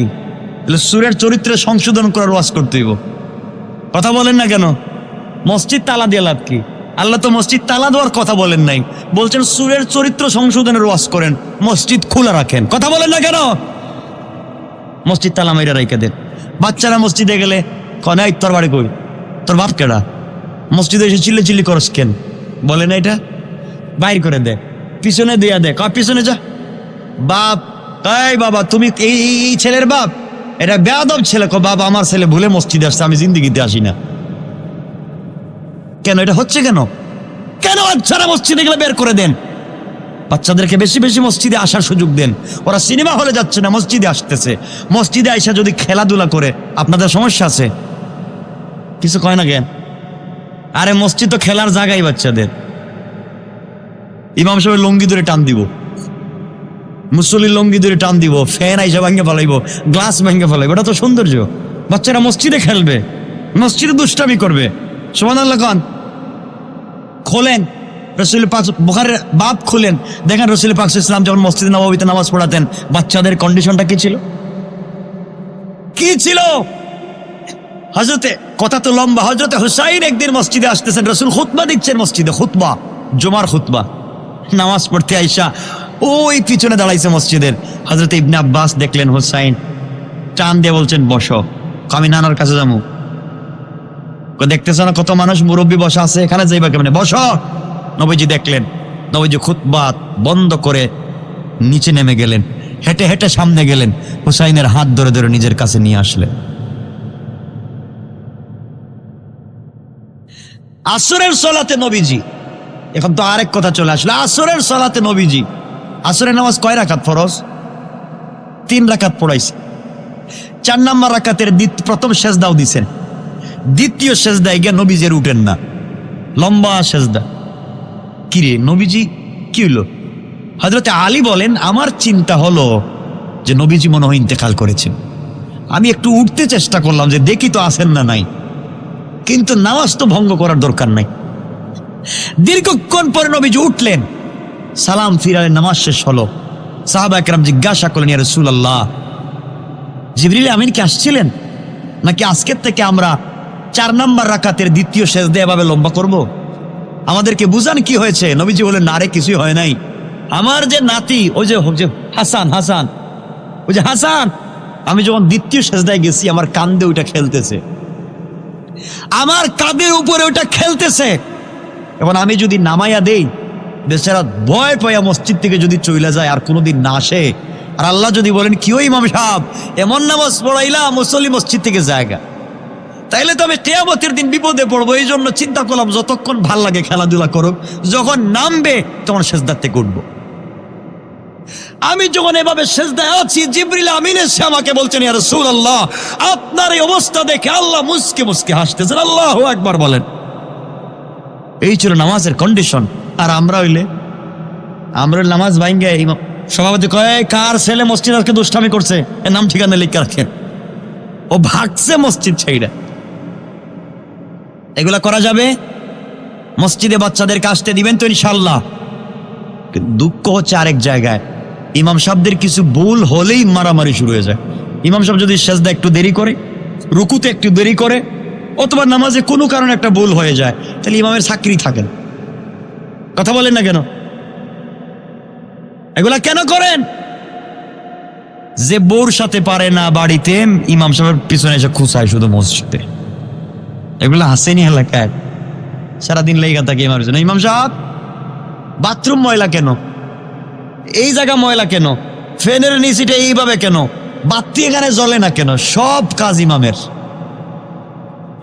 পুরা গ্রামের মানুষ 500 জন মানুষ, 200টা বাচ্চারা ইংলিশ মিডিয়ামে পড়ায়, এক এক স্যারের পিছনে 5-10 হাজার টাকা খরচ করে, আর পুরা গ্রামের মানুষ মিলে ইমাম সাহেবের 2000 টাকা দিতে পারে না। কথা বলেন না কেন? এগুলো আছেনি আপনাদের এলাকায়? তো এই কাজটা কি? আর ইমাম সাহেব যদি ইমামতির পাশাপাশি ব্যবসা বাণিজ্য করে, দেখছেন ওর আর আমল আখলাক কিচ্ছু নাই। আর কোন হুজুর যদি দেখে কোন হুজুরে ব্যবসা করতেছে, দেখছেন ও মাদ্রাসায় পড়ছিল ঠিকই, কিন্তু আর ইলিম টিলিম নাই, এজন্য ব্যবসা শুরু করে দিস। কথা বলেন না কেন? এটা যদি কোনো হুজুর বলে, ওটা টাটকা অরিজিনাল শয়তান। কথা বলেন না কেন? একবারে টাটকা শয়তান। ব্যবসা করবে না তো হুজুর করবে কি? আপনি করবেন আর ওজনে কম দিবেন? সবাইকে সুযোগ দিবেন, সবাই যেন কিছু করতে পারে, হালাল ভাবে রিজিক খায়। ইমামতি করে এটা পেশা না। ইমামতি করার পাশাপাশি বিভিন্ন কাজ করেন, কৃষি কাজ করেন, সিএনজি একটা কিনেন, প্রাইভেট একটা কিনেন, ব্যবসা বাণিজ্য দোকান একটা করেন। আমরা দারুল উলুম দেওবন্দকে যারা অনুসরণ করি, যান দারুল উলুম দেওবন্দের উলামায়ে কেরামের খবর নেন, সবাই বিজনেসম্যান। মদিনা ইউনিভার্সিটিতে যান, সব শিক্ষকরা বিজনেস করে, বড় ফ্যাক্টরির মালিক। আর বাংলাদেশের হুজুরা দেখবেন পাঞ্জাবি বলতে বলতে কমরের উপরে উঠে গেছে। 2000 টাকা হুজুর পায়, সবার আলহামদুলিল্লাহ, ছেলে 2টা মাদ্রাসায় পড়তেছে, ঠিক আছে। আর ওই যে 500 টাকা হাত দিয়ে দিচ্ছে, 200 টাকা হাত দিয়ে দিচ্ছে, এটা ফাড়া টাকা দিছে না জাল টাকা দিছে দেখবার সুযোগ নেই। কথা বলেন না কেন? আমি কথা বলার অর্থ এটা হচ্ছে, আপনি আমি কোরআন শিখেছি, আপনার আমার দাম আছে, সম্মান আছে, ইজ্জত আছে। আপনি আমি নষ্ট করবো কেন? একজন সুদকুর ঘুষখোর যদি 100 কোটি টাকার গাড়ি দৌড়াইতে পারে, আপনি আলিম ইজ্জতের সাথে 50 লাখ টাকার গাড়িও দৌড়াতে হবে, ঠিক কিনা বলেন? আপনার ইজ্জত থাকুক, এটা কোয়ালিটি লেভেল থাকুক সমাজে। কেন আপনি এভাবে থাকবেন, পড়ে থাকবেন কেন? বউরে একটা সুন্দর শাড়ি দিতে পারেন না, তা আপনার বউরে একটা সুন্দর 3 পিস দিতে পারলেন না, একটা জুতা দিতে পারলেন না, আলতা, স্নো, লিপস্টিক, একটা হিল, জুতা, এগুলো দিতে পারলেন না, তো কেন দেন না কেন? আমি হুজুর তো বউরে এগুলো দেওয়া ঠিক না। সব দিবেন বউরে, বউকে টি শার্ট দেন, স্যান্ডু গেঞ্জি দেন, আপত্তি আছে? ও যেন ওগুলা পরে বাহিরে না যায়, মার্কেটে না যায়, ওগুলা যেন আপনার সামনে অ্যাপ্লাই করে। কথা বলছেন না কেন ভাই? আমি হারাম ওয়াজ করতেছি নাকি? থাকলে আপনারা বলেন। আপনারা তো আজকালকে গড়ের বউরে কামলা বানাইছেন, কামলা। সারা দিন কাজ কর, বাচ্চাদের প্রস্রাব পায়খানা, ওদেরকে স্কুলে রেডি করা, ওদের খাবার রেডি করা, গরু ছাগল হাঁস মুরগ ঘর যা আছে সব বউর কাজ। এক কথা কন না কেন? বউরে কি কামলা বানাইছেন? এরপরে রান্না করে না দিলে মায়ের কেন? এগুলো হচ্ছে কেন? বউ কেন আপনাকে রান্না করে খাওয়াবে? আপনি রাঁধতে পারেন না, আপনি রান্না করতে পারেন না, বউকে সহযোগিতা করবেন রান্নায়, ইনশাল্লাহ বলেন। এখন কেউ আস ঠিক ইনশাল্লাহ বলে না? মা বোনেরও আছে, ঠিক আছে তাইলে। এরপরে সবাই বাসায় গিয়া দরজায় নক করে, বউ যেন সালাম দেয়, নিজে সালাম দিতে চায় না। আছেন এটা? একটু হাত উঠে দেখান, বউরে সালাম দেননি আপনারা? সব ফেরেশতা এখন, একবার আল্লাহর ওলি বউরে সালাম দে। বউরে সালাম দিবেন তো ইনশাল্লাহ? বউকে মাঝে মাঝে সালাম দিবেন ইনশাল্লাহ বলেন। নবীজি সালাম দিতেন না? দিতেন তো। মাঝে মাঝে মুখে উঠে খাবার দিবেন। আপনারা তো বউরে খাওয়াইতে পারেন না, আপনারা তো পাশের বাড়ির বাবিরে খাওয়াইতে পারেন। কথা বলেন না কেন? বউরে খাওয়াইতে পারেন না। বউকে মাঝে মাঝে নিজের হাতে খাওয়াবেন, নিজের হাতে মাঝে মাঝে স্টাইল করে ড্রেস আপ করে দিবেন। পারবেন তো ইনশাল্লাহ? লিপস্টিকটা আপনি নিয়ে ঠুটে লাগাই দিবেন। হাসে ইনশাল্লাহ কয় না, বলেন ইনশাল্লাহ। মেহেদিটা হাতে আঙ্গুলে লাগাই দিবেন, জায়েজ। পায়ের নুকে মেহেদি লাগাই দিবেন। কখন লাগাই দিবেন? যখন স্ত্রী ঋতুস্রাব হবে তখন লাগাই দিবেন, কারণ ঋতুস্রাবে তো আর অজু করা লাগে না, নামাজও পড়া লাগে না। ঠিক বলি নাই? মাসালা জানবেন, এরপরে দিবেন, যে কোনো দিন দিবেন না। আবার তখন অজুও করা লাগবে না, নুকে পানিও যাওয়া লাগবে না। যখন ঋতুস্রাব শেষ তখন ওগুলো ফালায় দিতে হবে, নিজের মতো করে সাজাবেন।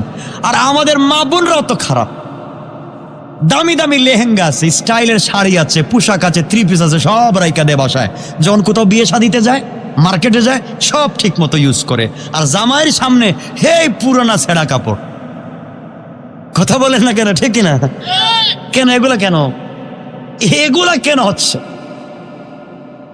এই জন্য উভয় দিক থেকে ভালোবাসা হওয়া চাই। স্ত্রীকে ভালোবাসতে শিখবেন, মাঝে মাঝে তাকে গল্প শোনাবেন, আপনিও গল্প বলবেন, একসাথে আড্ডা দিবেন, একসাথে গল্প করবেন। বাচ্চাদেরকে একদিন রাইকা পার্কে ঘুরতে যাবেন, ইনশাল্লাহ বলেন। আরে হারাম না তোরে ভাই, হারাম তো আরেকজনরে নিয়ে যাওয়া, বউরে নিয়ে যাইতে বলছি। এজন্য বউর প্রতি ভালোবাসা তৈরি করেন, বউকে ভালো খাওয়ান। আপনি রেস্টুরেন্টে বন্ধু বান্ধবদের সাথে আড্ডা দিয়ে ভালো খান, আর বউর জন্য কিছু নিয়ে যান না, এমন আছে না নাই? আপনারা এগুলো পারেন না। এজন্য আল্লাহকে ওয়াস্তে ফ্যামিলিকে যদি সুন্দর করতে চান, স্বামী স্ত্রীর সম্পর্ক ভালো হওয়া চাই কি চাই না? এজন্য মাঝে মধ্যে বউর তরকারি রান্না যে করে, গুস্ত রান্না, পোলাও রান্না করে, এগুলার প্রশংসা করবেন। আপনারা দেখে বলেন, তুমি যে রান্না করো এটাকে ছাগলও খায় না। আর পাশের বাড়ি যে ভাবি আসছে না, কি যে রান্না করে, মনে হয় হাত কামড়ে খায় বলে। এই কথা আপনারা বলেন গিয়ে বসে, বলেন না? ঠিক কিনা বলেন? এটাও ঠিক, এদের চরিত্র চিন্তা করতেছে, এটা ঠিক হইলো কেমনি? এটা তো হারাম কাজ। এজন্য স্ত্রীকে সালাম দিবেন তো ইনশাল্লাহ? ট্রাই করবেন। এখন আজকে ওয়াজ শোনার পরে যদি আজকে বাসায় গিয়া দরজা খুলে বউ আসসালামু আলাইকুম, ওরা বকো বারে বাবা, এ আবার কোন ভূত হইল নাকি, না জিন্নাতে ধরছে নাকি, জীবনে সালাম করো নাই, হঠাৎ করে বলতেছে। এরপরে যদি ঘরের ভিতরে কেমন বউ আজকে তোমাকে না মাশাআল্লাহ যে স্মার্ট লাগতেছে, যে স্টাইলিস্ট, তোমার বডি স্ট্রাকচার আজকে খুব অসাম বিউটিফুল। ওরে ভাব, জিন্দগিতে আমার সুন্দরী কইল না, হঠাৎ করে আজকে এসে আমার সুন্দরী বলতেছে, তাইলে ও আজকে কোথায় ছিল? মানে মানে পাম দিতেছে, কোন জায়গায় 2 নম্বরই কাজে ছিল, ধরা খাইবেন। কিন্তু এজন্য সুন্দর করবেন। এরপরে যদি খাইতে বসছেন বাসায়, স্ত্রী রান্না করে এনে বলছেন মাশাআল্লাহ স্ত্রী তোমার হাতের রান্না যে আজকে কি স্বাদ হইছে, মন চায় তো প্লেট শুদ্ধ ভাঙ্গে খায়। বউ উঠে গেছে রাগ, কি বললেন? বলছি তোমার হাতের রান্না খুব স্বাদ হইছে। বলবেনই তো, প্রতিদিন তো আমি রান্না করে খাওয়াই ভাল লাগে না, আর আজকে পাশের বাড়ির বাবির কাছ থেকে 1 পেয়ালা গোশত আনছি, হেটাই তোমার কাছে ভালো লাগছে। মায়ের খাওয়া ছাড়া কোনো পথ নাই।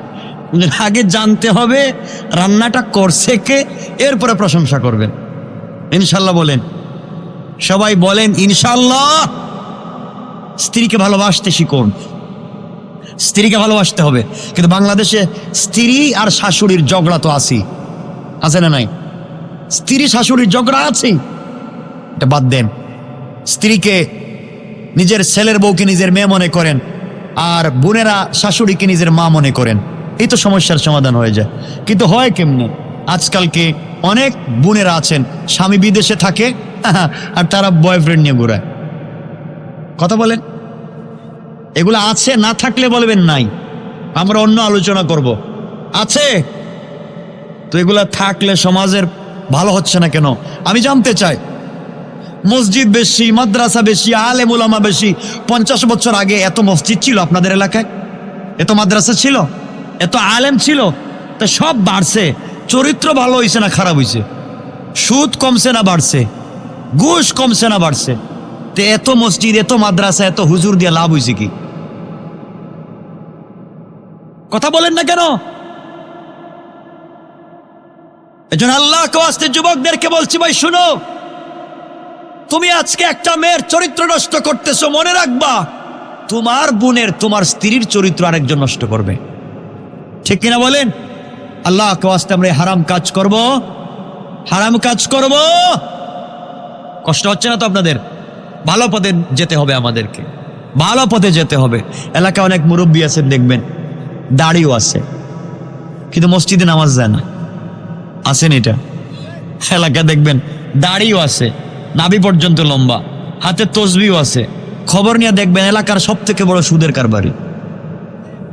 এটা মনে হয়, এটা কোন এলাকা? দল্লা এলাকায় নাই মনে হয়, এটা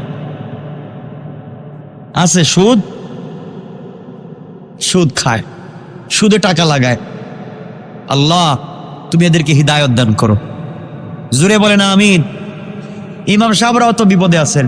ইমাম সাহেব চিন্তা করছেন, আল্লাহ যা করে আজকে, ওয়াজ তো শুনছি, কালকে জুম্মায় গিয়াই সুদের বিরুদ্ধে ওয়াজ। কিসের বিরুদ্ধে? নাহমাদুহু ওয়া নুসাল্লি আলা বলে ইমাম সাহেব সুদের বিরুদ্ধে ওয়াজ শুরু করছে। ডাইন দিকে তাকায় দেখে সভাপতি, এলাকার সব থেকে বড় সুদের কারবারি। ইমাম সাহেব চিন্তা করছে, সালাম ফিরানোর পরে চাকরি আর থাকবে না, সুদের ওয়াজ বাদ দিয়ে দিচ্ছে। ঘুষের ওয়াজ শুরু করছে। বাম দিকে তাকায় দেখে সেক্রেটারি, সাবেক দারোগা। ঘুষ কি কম খাইছে?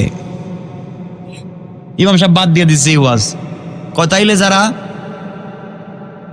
এই ওয়াজ বাদ দিয়া চিন্তা করছে কোন জাগা, তাইলে যারা অমুকের জায়গা তমুকের জায়গা দখল করে হেদের বিরুদ্ধে একটু ওয়াজ শুরু করে দেয়, সামনে তাকায় দেখে চেয়ারম্যান বসা। ইমাম সাহেব চিন্তা করছে চাকরি না যাওয়াইয়া চাকরি বাবা রাখি। ইমাম সাহেব ডাইরেক্ট গুরুস্থানের ওয়াজ শুরু করছে।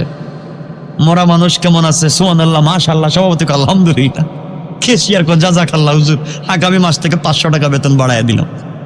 সব ঠিক আছে, এগুলো বাদ দিতে হবে, এগুলো বাদ দিতে হবে। আমাদেরকে দ্বীনের কথা পরিষ্কার করে মানুষের কাছে পৌঁছে দিতে। কথা বলেন না কেন? স্বচ্ছ কথা পৌঁছে দিতে হবে। একজন ইমাম, একজন খতিব, যে এলাকার, আপনি এলাকার নেতা, কিয়ামতের দিন প্রথম প্রশ্ন আল্লাহ আপনাকে করবেন, নেতা জবাব দাও তুমি তোমার অধীনস্থ যারা ছিল তাদের কাছে স্বচ্ছ দিন পৌঁছে দিয়েছো কিনা, জবাব দিতে হবে। এই জন্য আল্লাহকে আসতে আমরা ভালো পথে আসবো তো ইনশাআল্লাহ। সবাই বলেন ইনশাআল্লাহ। আমরা নামাজি হব, আমাদের বাচ্চাদেরকে নামাজ পড়াবো। কিন্তু আজকালকে ঘরের ভিতরে তো আল্লাহ জানে বিদেশি চ্যানেলের তো অভাব নাই, এগুলো নিয়ে আপনারা ব্যস্ত থাকেন, এগুলো বাদ দেন। দিনের পথে আমরা সবাই চলে আসি, নামাজ পড়ি। কে জালি টুপি পড়ছে, কে লম্বা টুপি পড়ছে, কে গোল টুপি পড়ছে, কে পাঞ্জাবি পড়ছে, কে শার্ট পড়ছে, কে কোট পড়ছে, কে টাই পড়ছে। এই ফেতনা বাদ দেন, সবাইকে নামাজের দিকে ডাকেন। কথা বলেন, সবাইকে কোন দিকে? বলেন সবাইকে কোন দিকে? নামাজের দিকে। আমরা নামাজ পড়বো ইনশাআল্লাহ। সবাই বলেন ইনশাআল্লাহ। তাহলে আজকে দেখা যাবে ফজরের সালাতে কয়জন হইতেছে। যাবো ভাই, ভাই শুনেন, আপনি আমি মরে যাবো একদিন, কেউ থাকবো না। ও মুসলমান শুনো, একদিন শিল্পপতির বাড়ি থাকবে, শিল্পপতি থাকবেন না। খান সাহেবের বাড়ির খান বাড়ি থাকবে, খান সাহেব থাকবেন না। এমপি সাহেবের বাড়ির এমপির বাড়ি থাকবে, এমপি থাকবেন না। চেয়ারম্যানের বাড়ির চেয়ারম্যান বাড়ি থাকবে, চেয়ারম্যান থাকবেন না। ব্যবসায়ীর বাড়ির ব্যবসায়ীর বাড়ি থাকবে, ব্যবসায়ী থাকবেন না। একদিন সব থাকবে, থাকবেন না শুধু আপনি। মনে রাখবেন, একদিন এখানে আরেকজন এসে ওয়াজ করবে, আমি থাকবো না, আমি থাকবো না। আরো মানুষ এসে ওয়াজ শুনবে, আপনি থাকবেন না। এজন্য আমরা যতক্ষণ আছি দ্বীনের কথা মানুষের কাছে পৌঁছে দিব ইনশাআল্লাহ। বলেন ইনশাআল্লাহ। এজন্য আল্লাহর ওয়াস্তে আমাদের অভিভাবককে আওয়াজ করে বলেন, আমাদের অভিভাবককে। এই আল্লাহ রাব্বুল ইজ্জত ওয়াল জালাল বিশ্ব নবীকে বলছেন, বন্ধুরে, এই দুনিয়ার জমিনে একমাত্র একচ্ছত্র ক্ষমতার অধিকারী আমি আল্লাহ। দুনিয়ার জমিনে যারা আমি আল্লাহকে আল্লাহ বলে মেনে নিবে, গোলাম তুমি শোনো, বন্ধুরে তুমি শোনো, আল্লাহ বলছেন 100 বৎসর যদি গুনাহ করো আর একটা দিন যদি তওবা করতে পারো, আল্লাহ রাব্বুল ইজ্জত ওয়াল জালাল ঘোষণা করেছেন, গোলাম তুমি শোনো, আজ হায়াতে জিন্দেগির কত দাম তুমি আমি জানি না। হায়াতে জিন্দেগির দাম তোমার আমার কাছে নাই। 1 মিনিট যারা দুনিয়ার জমিনে বেঁচে থাকলো, তাদের মতো দামি মানুষ কবরে যিনি আল্লাহর ওলি, তার চাইতে বড় দামি আপনি। কবরের ভিতরে যদি কোনো বুজুর্গ আল্লাহর ওলি ইন্তেকাল করেন আর আপনি সুদখোর, আপনি ঘুষখোর, দুনিয়ার জমিনে যদি বেঁচে থাকেন, আপনার দাম আল্লাহর কাছে বেশি। কারণ আল্লাহর ওলি কবরে চলে গিয়েছেন, চাইলে কোরআন তিলাওয়াতের সুযোগ নাই, চাইলে আল্লাহর কদমে সেজদা দেওয়ার সুযোগ নাই। আপনি যিনি সুদখোর, আপনি যিনি ঘুষখোর, আমি যিনি অন্যায়কারী, আজকে আমার হায়াত আছে, চাইলে আল্লাহর কাছে যদি তওবা করতে পারি, আল্লাহ বলেছেন, গোলাম রে, তওবার মাধ্যমে আমি আল্লাহ শুধু তোমার গুনাহ মাফ করে দেই তা না, আমি আল্লাহ রাব্বুল ইজ্জত ওয়াল জালাল তোমার পিছনের জিন্দেগির গুনাহ যতটুকুন ছিল তার থেকে 10 ডাবল নেকি দিয়ে তোমার আমলনামাকে আমি আল্লাহ ভরে দেই। এই জন্য আল্লাহ রাব্বুল ইজ্জত ওয়াল জালাল বোঝাতে চান, গোলাম রে, এই দুনিয়ার জমিনে গুনাহগার কাউকে দেখলে আপনি নাক ছিটকাবেন না।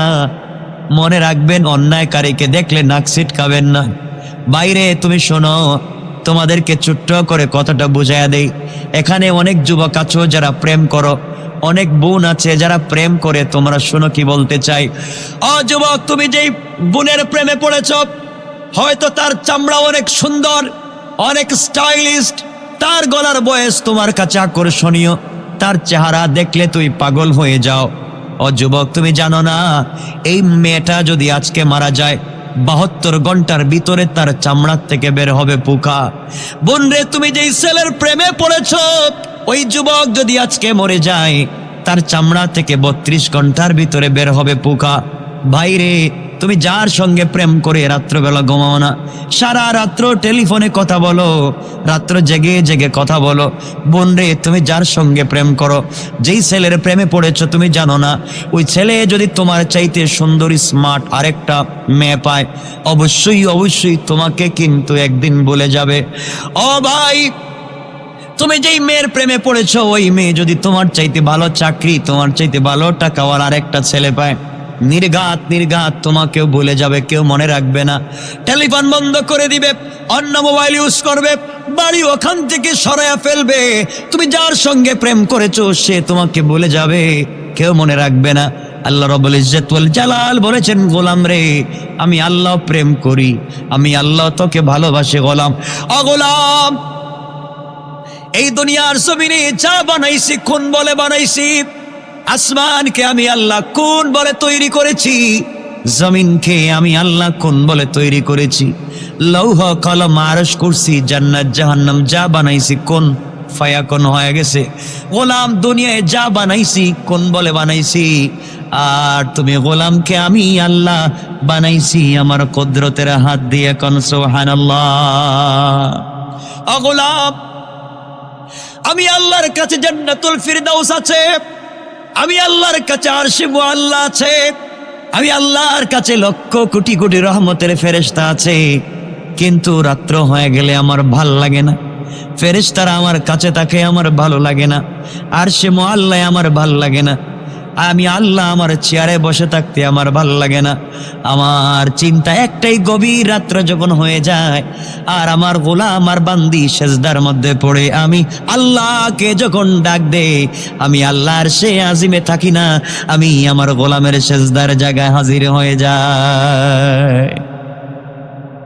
আবার বন্দগার মুসা কালিমুল্লাহ আল্লাহকে বলছেন, আল্লাহ তাআলা তুমি আমার সঙ্গে তুর পাহাড়ে কথা বলো, জানতে চাই তুমি তুর পাহাড়ের কোথায় আর আমি কোথায়? আল্লাহ বললেন, মুসা তুমি বলো তো তুমি কোথায় আর আমি কোথায়, তুমি একটু বলো। মুসা ডেকে ডেকে বলছেন, আল্লাহ তাআলা আমি তো তুর পাহাড়ের নিচে, তুমি মনে হয় তুর পাহাড়ের উপরে। আল্লাহ বলছেন, মুসা না, তুমি তুর পাহাড়ে, এটা সত্য, তুমি তুর পাহাড়ের নিচে, এটা সত্য, কিন্তু আমি তুর পাহাড়ের উপরে না, আমি আর তোমার মধ্যখানে আছে ৭০,০০০ নূরের পর্দা, এপার ওপার থেকে কথা বলতেছি। মুসা এবার চোখের পানি ছেড়ে আল্লাহকে ডাক দিয়ে বলছেন, আল্লাহ তাআলা তোমার কাছে আমি জানতে চাই মনিব, পৃথিবীতে কোনোদিন কি তুমি সরাসরি কারোর সঙ্গে কথা বলবা, দেখা করে কি কথা বলবা, এভাবে ডেকে ডেকে কি তুর পাহাড়ে আনবা? আল্লাহ বলছেন, মুসা না, কথা বলবো ঠিকই, কিন্তু তোর পাহাড়ে ডেকে আনবো না। আখিরি জামানার উম্মত আমার কাছে এত প্রিয়, তারা যখন সেজদায় গিয়ে আমাকে সুবহান বলে ডাক দিবে, তাদেরকে ডেকে আমার কাছে আনবো না, বরং আমি আল্লাহর আরশে আজিম থেকে তাদের কাছে হাজির হয়ে যাব। কোন সুবহানাল্লাহ। সেই রব আছেন না নাই? কথা বলেন, আছেন না নাই? আল্লাহ ডাক দিয়ে বলছেন, গোলাম রাত্র যখন গভীর হয়ে যায় আমি পাগল হয়ে যাই, গোলাম আমাকে ডাক দেয় না কেন? আমি তার সাথে প্রেম করেছি, আমার নবীর সাথেও তো আল্লাহ প্রেম করেছেন, আমার নবীকে আল্লাহ মাঝে মাঝে ডাক দিয়ে বলতেন, ও নবী তোমার সাথে আমি প্রেম করেছি, তুমি আমার বন্ধু, তোমাকে আমি ভালোবাসি, তুমি খাদিজার কম্বলের নিচে গভীর রাত্রে শুয়ে আছো, আমি আসমানের উপরে আরশে আজিমে, আমার ভাল লাগে না প্রেমিক এক জায়গায় তুমি আরেক জায়গায়, আমার ভাল লাগে না বন্ধু তুই কম্বলের নিচ থেকে বের হও, আমি একা একা ভাল লাগে না, রাত্র যখন গভীর হয় তোমার সঙ্গে কথা বলতে আমার কলিজাটা, কুদরতের কলিজা পাগল হয়ে যায়। ইয়া আইয়ুহাল মুদাসসির ইয়া আইয়ুহাল মুজাম্মিল কুম ফানজির ওয়া রাব্বাকা ফাকাব্বির ওয়া সিয়াবাকা ফাতাহির, ও চাদরওয়ালা চাদর খোলো, কম্বলওয়ালা কম্বলের নিচ থেকে বের হও, খাদিজাকে ঘুম পাড়িয়ে দাও, তুমি বের হও, কম্বলের নিচ থেকে বের হও, সেজদার ভিতরে পড়ে যাও, আমি আল্লাহ আরশে আজিমে নাই, তুমি তাকায়া দেখো আমি আল্লাহ তোমার বিছানায় হাজির হয়ে গেছি। রব তো তার নাম, রব তো তার নাম, রব তোমাকে খুঁজে। আল্লাহ বলছেন, গোলাম গোলাম যখন দুনিয়াটা ভেঙ্গে দিতে আমি আল্লাহ চাই, আল্লাহর কাছে এই জমিন বলে, আল্লাহ এই জমিনের নাফরমান গোলাম তোমার হাত দিয়ে বানাইছো, সুদ খায়, গোশ খায়, ফেনসিডিলের ব্যবসা করে, ইয়াবা খায়, নেশা করে, আরেকজনের জমি দখল করে, আল্লাহ নিমক হারাম, ওকে ধ্বংস করে দেই। ইদা জুলজিলাতিল আরদু জিলজালাহা, আল্লাহ বলো আমি জমিনকে ভেঙ্গে দেই, আল্লাহ বলেন ভাঙ্গিস না। আসমান বলে ইদা সামাউন শাক্কাত, নাফরমানদের উপরে আসমানকে ভেঙ্গে দেই, আল্লাহ বলে ভাঙ্গিস না। ইসরাফিল বলে আল্লাহ সিংহায় ফুঁক দিব কিনা, বেঈমান নাফরমানদেরকে দুনিয়ার এই লাভ নাই, আল্লাহকে ভাঙ্গিস না, আমিও তো ধ্বংস করে দিতে চাই। কিন্তু কদিম দোল্লার টাঙ্গাইলের এলাকায় কিছু যুবক আর যুবতী আছে যারা গভীর রাত্রে সব ছেড়ে সাজদায় পড়ে যায়, তাদের প্রেমে আমি এত পাগল, তাদের জন্য আমি আল্লাহ আসমান জমিন ভাঙ্গি না। রব তো তার নাম, রব তোমাকে আমাকে ভালোবাসে, রব সব ঠিক রাইখা দিছে তোমার আমার জন্য। আল্লাহ বলছেন, শোন আসমান আর জমিন, আমি কেন ভাঙ্গি না? কত যুবক আছে রাত্র যখন গভীর হয়, কত রাত্র গভীর হলে বিছানা ঘুমাতে পারে না, কত যুবতী আছে রাত্র গভীর হলে বিছানা ঘুমাতে পারে না, ঘুম থেকে উঠে যায়, ঠান্ডা পানি দিয়ে ওযু করে সিজদায় পড়ে যখন বলে সুবহান, ফেরেশতাদেরকে আল্লাহ বলছেন, ফেরেশতারা বল আমার গোলাম আমাকে কি বলছে। আল্লাহ তাআলা তোমাকে বলছে সুবহান। আল্লাহ বলছেন বলো আমি যে পবিত্র তারা কি আমাকে দেখেছে?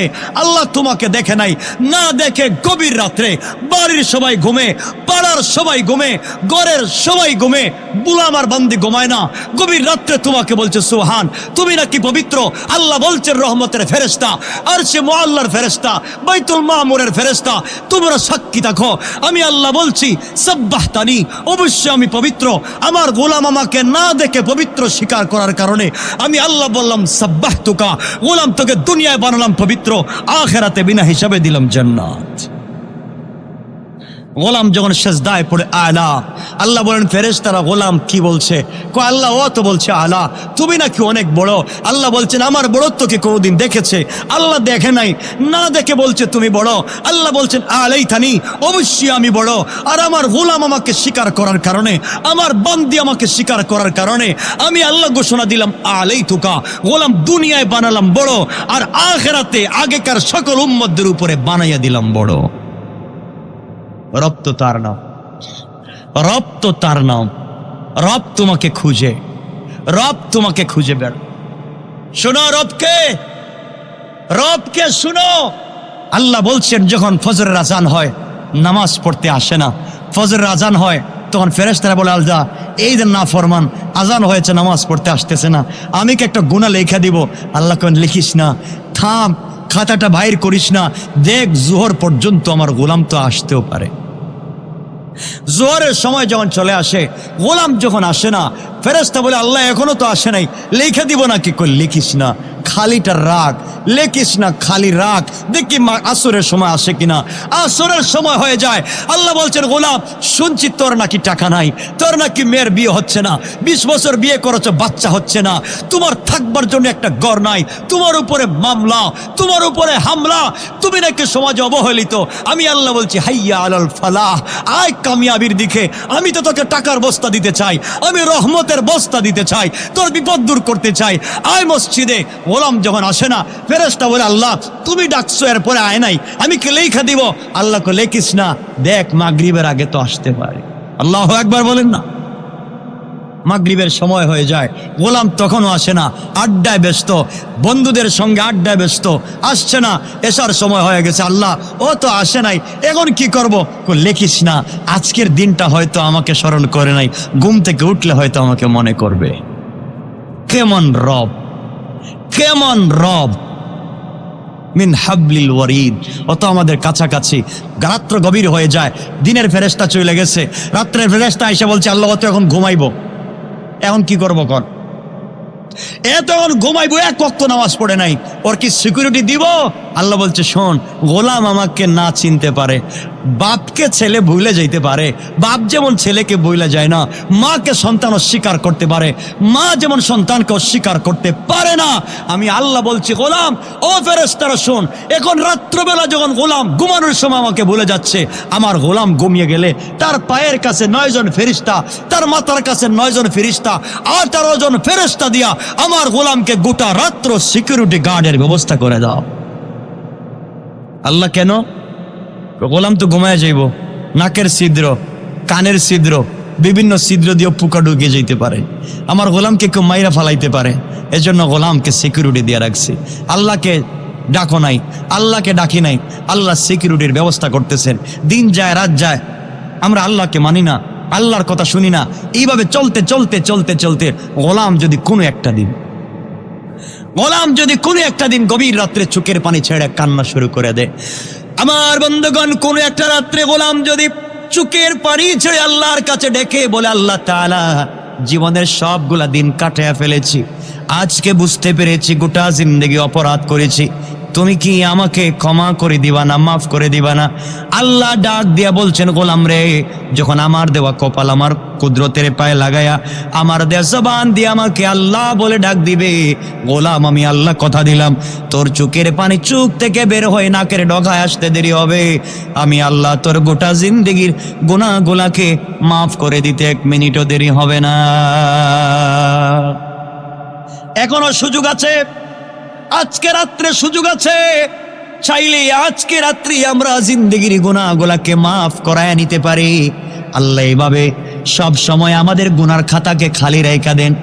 কাজ করতে শুরু করে আল্লাহ ফেরেশতাকে বলেন, ফেরেশতারা আমার গোলাম নেকির কাজের নিয়ত করেছে, তুমি ওই কাগজের মধ্যে নেকির সওয়াবটা লিখে দাও। শুধু নিয়ত করছে, লিখে দাও। এজন্য আজকে আমরা নিয়ত করতে পারি আজকের ফজর থেকে 5 ওয়াক্ত নামাজ পড়ব। বলেন না ইনশাআল্লাহ? হাত উঠে কি বলবেন? আল্লাহ যেন কবুল করেন। নামাজ পড়তে কি লস হয়, অসুবিধা হয়? কিন্তু আপনারা তো মসজিদে নামাজ পড়েন চেয়ারে বসে, চেয়ার ছাড়া নামাজ পড়তে পারেন না। মুরব্বী মানুষ তো, এলাকার নেতা, আবার নিচে বসলে কেমন কেমন লাগে, এজন্য চেয়ারে বসে থাকে। আসেনি আপনাদের এলাকায় মসজিদের চেয়ার? কে 12:15 হয়ে যাচ্ছেন, কি রাইখা দিই? আরে না, আমাকে তো যাইতে হইব না। আরে বলছি, সব বলছি, কিন্তু লম্বা করবো না আজকে। রাত্র বেশি হলে সমস্যা, আমাকে তো যেতে হবে। এরপরে ফজরে নামাজ পড়বেন না, কোন হুজুর লম্বা ওয়াজ করছে, আমরা কি জানি? শোনেন, মসজিদের চেয়ার আসেনি কেন বলেন? অসুস্থ মানে কি? কেমন অসুস্থ? তা হাইটা গেল কেমনে মসজিদে? হাঁটলো কেমনে এটা জানতে চাই। কেউ হাইটা গেছে না ও খুলে করে নিয়ে গেছে? তা হাইটা কি কোমর ছাড়া গেছে না কোমর সহ গেছে? তো ওখানে গিয়ে দাঁড়াইতে পারে না কেন? ওখানে গিয়ে দাঁড়াতে পারে না কেন? হ্যাঁ, ওখানে গিয়ে কেন আপনি চেয়ারে বসে থাকেন? মনে রাখবেন, আপনি যদি দাঁড়াতে পারেন দাঁড়াইয়া থাকবেন। শুধুমাত্র যদি আপনার হাঁটুতে ব্যথা হয় যে আপনি বসতে সেজদা দিতে পারবেন না, ওই সময় আপনি টুলে বসবেন। টুলে, যেই টুলে বসলে পিছন দিকে হেলাইন দেওয়া যায় না। কথা বুঝতেছেন তো আমার? যে টুলে বসলে কি দেওয়া যায় না? হেলান দেওয়া যায় না। আল্লাহ বলছেন, তুই যদি দাঁড়াইয়া নামাজ না পড়তে পারিস, বান্দা শুয়ে শুয়ে পড়, পশ্চিম দিকে পা দিয়া পড়, আমার আপত্তি নাই, কিন্তু আমার সামনে এসে বসবার চিন্তা করিস না। কথা বলেন না কেন? বসে থাকে মসজিদে।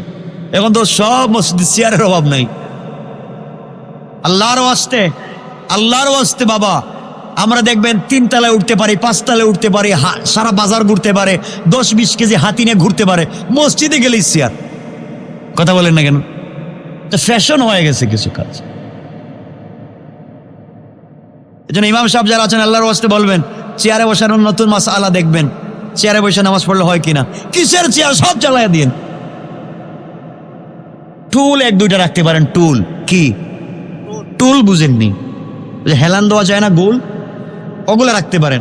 কারো যদি বিশেষ অসুবিধা হয়, জাস্ট টুলে বসবে, শুধুমাত্র সেজদার রুকু দেওয়ার সময় যখন ইমাম সাহেব দাঁড়াবে, তখন তিনিও টুল ছেড়ে দাঁড়াবেন।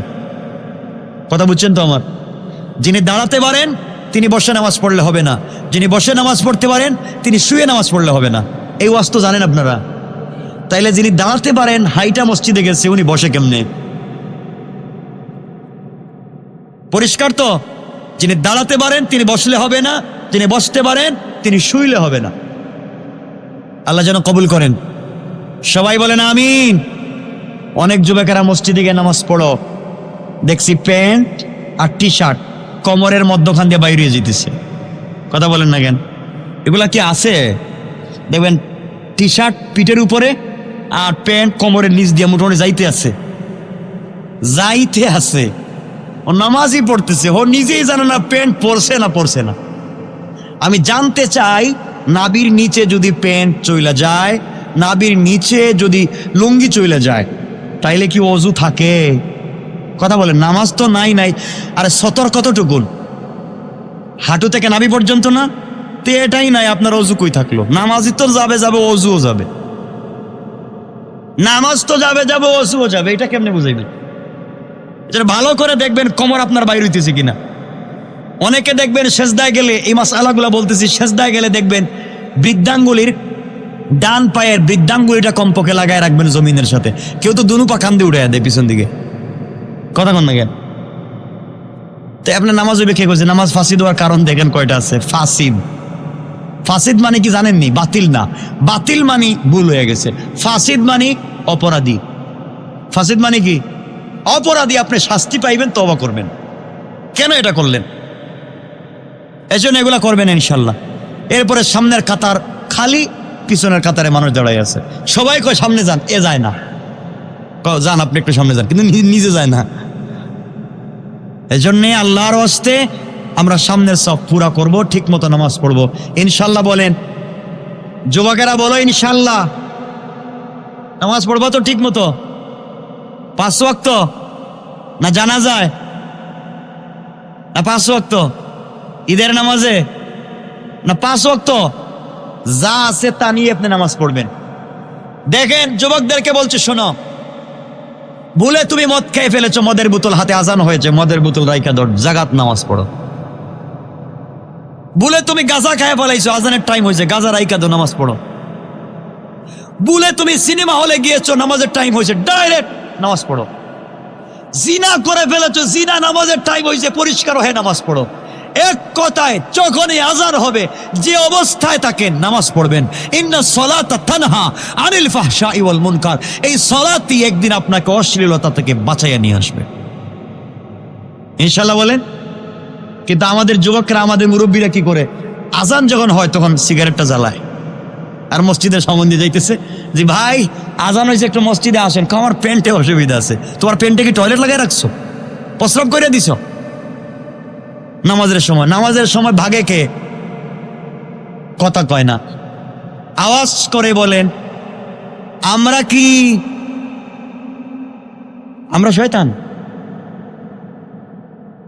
দেখেন নামাজের সময় যদি ভাগেন তাহলে খবর আছে। এখন যারা আল্লাহর ওয়াস্তে ভাই নামাজ পড়বো তো ইনশাল্লাহ, পরিবারে গিয়ে বউরে সালাম দিব তো ইনশাল্লাহ, আর মারে কি সালাম, মারেও সালাম দিব, বাবারেও সালাম দিব, বউরেও সালাম দিব ইনশাল্লাহ। বলেন। মায়েরাও স্বামীদেরকে সালাম দিবেন, ঠিক আছে তো? কিন্তু আজকালকে বউ পূর্ব দিকে মুখ দিয়ে ঘুমায়, স্বামী পশ্চিম দিকে, মানে দুইজন দুই এলাকায় বসবাস করে, কাছাকাছি কি ঘুমায় না। এটা আসেনি সমাজে। কেন? কেন? আল্লাহর ওয়াস্তে এগুলো করবেন না। স্বামী স্ত্রী মহব্বত তৈরি করবেন, বাচ্চাদের প্রতি মহব্বত তৈরি করবেন। আজকে বাচ্চাদের প্রতি মহব্বত নাই, স্বামী স্ত্রীর প্রতি মহব্বত নাই। স্বামী যদি সারাদিন কষ্ট করে বাসায় গিয়ে বলে আমাকে 1 কাপ রং চা দেয়, I am sorry, don't disturb, আমি একটু সিরিয়াল দেখতেছি, আপনি এই বল্টুর দোকান থেকে চা খাই আসেন। এই তো, এগুলা যেন না চলে। আমরা পারবো তো ইনশাল্লাহ ভাই? আমাকে বলেন কি পারবো? পরিবারকে সুন্দর করতে হবে। পরিবারকে সুন্দর করার অনেকগুলো কারণ আছে, এগুলো বলবার মতো আমার সময় নেই, যেহেতু লম্বা আলোচনা হয়ে যাচ্ছে। আমার বন্ধুগণ ভালো করে শুনবেন, মহিলারা খারাপ হয় কয়েকটা কারণে। এর মধ্যে একটা হচ্ছে, সবথেকে বেশি মহিলারা মানুষের প্রতি কি করে? কথা বলেন না, কি করে? কথা বলেন না কেন? না শুকরি করে। কি করে? স্বামীর না শুকরি, স্বামীর শুক্রিয়া আদায় করে এমন স্ত্রী খুব কম আছে। কথা বলেন না কেন? আপনি সারা জিন্দেগি ঠিক মতো খাওয়ান, ভালো শাড়ি দেন, যদি একদিন বলছে আমার জন্য একটা হাই হিল জুতা নিয়ে আসবেন, আপনি আনতে পারলেন না, আপনার ঘরে 30 বছর থেকে থাকলাম মিয়া, জিন্দেগিতে 1.5 টাকা দিয়ে কিছু দিছেন আমারে? বলবে না? বলেনি, দোষ আপনার, আপনি তাকে দিন বুঝাতে পারেন নাই। এজন্য আমরা একে অপরকে দিন বুঝাবো ইনশাআল্লাহ। বলেন, আমরা একে অপরকে দিন বুঝাবো তো ইনশাআল্লাহ। আল্লাহ আমাদের কবুল করুক। আমরা সামনের দিকে যে আলোচনা সংক্ষেপ করব। আমার মুসলমান বন্ধুগণ গভীর মনোযোগ। এই জন্য আল্লাহ রাব্বুল ইজ্জত ওয়াল জালাল বলেছেন, দুনিয়ার জমিনে যারা আমি আল্লাহকে অভিভাবক মানবে, তারা যদি ভুলও করে ফেলে, আমি অভিভাবক কথা দিলাম, 1 লক্ষ বার গুনাহ করবার পরে অভিভাবকের কাছে যদি ক্ষমা চায়, আমি আল্লাহ তার জিন্দেগির গুনাহগুলাকে মাফ করে আমার কুদরতের কুলে উঠাইয়া নেই। কোন সুবহানাল্লাহ। আল্লাহকে যারা অভিভাবক মানে, আল্লাহ বলছেন দুনিয়ার জমিনে চলার পথে তাদের কোনো অস্ত্র লাগবে না। আল্লাহর পয়গম্বর একদিন মদিনার প্রান্তরে একটা গাছের গোড়ায় বসে বসে সাহাবায়ে কেরামদেরকে বলছেন, সাহাবীরা শোনো, ও সাহাবীরা শোনো, বিশ্বনবী ওয়াজ করতেছেন, নসিহত করতেছেন। একটা গাছের গোড়ায় বসে বসে বিশ্বনবী যখন ওয়াজ করতে লাগলেন, এমন সময়ে আল্লাহর রাসূল হঠাৎ করে কাঁদতে শুরু করলেন, চোখের পানি ছেড়ে দিলেন। সাহাবায়ে কেরাম জিজ্ঞেস করলেন, ইয়া রাসূলুল্লাহ, বিশেষ করে হযরত উসমান জিন্নুরাইন দাঁড়িয়ে গেলেন আর বললেন, ওগো আল্লাহর পয়গম্বর, এত সুন্দর একটা সময় আপনি চমৎকার করে কোরআনের কথাগুলো আপনি আমাদেরকে বুঝাইয়া দিচ্ছেন, দ্বীনের কথাগুলো বুঝাইয়া দিচ্ছেন, আমরা মন্ত্রমুগ্ধের মতো আপনার কথাগুলো শুনছিলাম, হঠাৎ করে আপনি চোখের পানি ছাড়লেন কেন, কাঁদতেছেন কেন, কি হয়েছে? আমার নবী ডাক দিয়ে বললেন, সাহাবীরা দুঃখের কথা কি বলবো, এই মুহূর্তে আমি চক্ষু বন্ধ করে দেখলাম এই মক্কা এবং মদিনার সব থেকে বড় লিডার, সব থেকে বড় গাদ্দার, সব থেকে বড় যুদ্ধবাজ, যার নাম হচ্ছে আমর।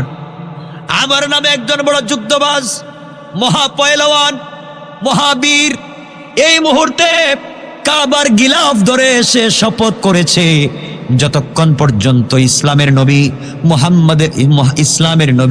ইসলাম ধর্মের নবী মুহাম্মদ ইবনে আব্দুল্লাহকে যতক্ষণ পর্যন্ত হত্যা না করবে ততক্ষণ পর্যন্ত সে পানীয় পান করবে না, কোনো খাবার নিবে না।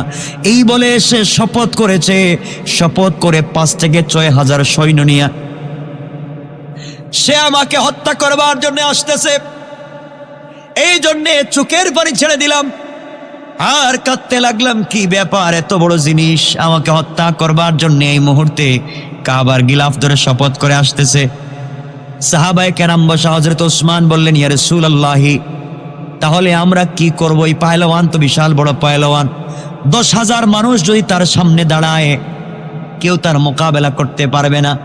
এর কারণ হলো তারিখে পাওয়া যায় এই আমর প্রত্যেক দিন সন্ধ্যায় 21 কেজি খাবার খায় আর সকালবেলা 25 কেজি খাবার খায়। কত কেজি হয়েছে? কথা বলেন না। 21 কেজি আর 25 কেজি, 46 কেজি। প্রত্যেক দিন সকালবেলা 25 কেজি, সন্ধ্যাবেলা 21 কেজি খাবার খায়। এমন একটা লোকের মোকাবেলা করবার মতো সাহস তো পৃথিবীর কোনো মানুষের নাই। ওগো আল্লাহর পয়গম্বর, আমরা জানি এই যুদ্ধবাজ আমর যখন যুদ্ধে যায়, যুদ্ধের ময়দানে যেই তরবারি নিয়ে সে যুদ্ধ করে, এই যুদ্ধের তরবারির ওজন হচ্ছে 2.5 থেকে 5 মণ। এই যুদ্ধের ময়দানে তরবারির ওজন 2.5 থেকে 5 মণ তরবারির। পারবেন এর মোকাবেলা করতে?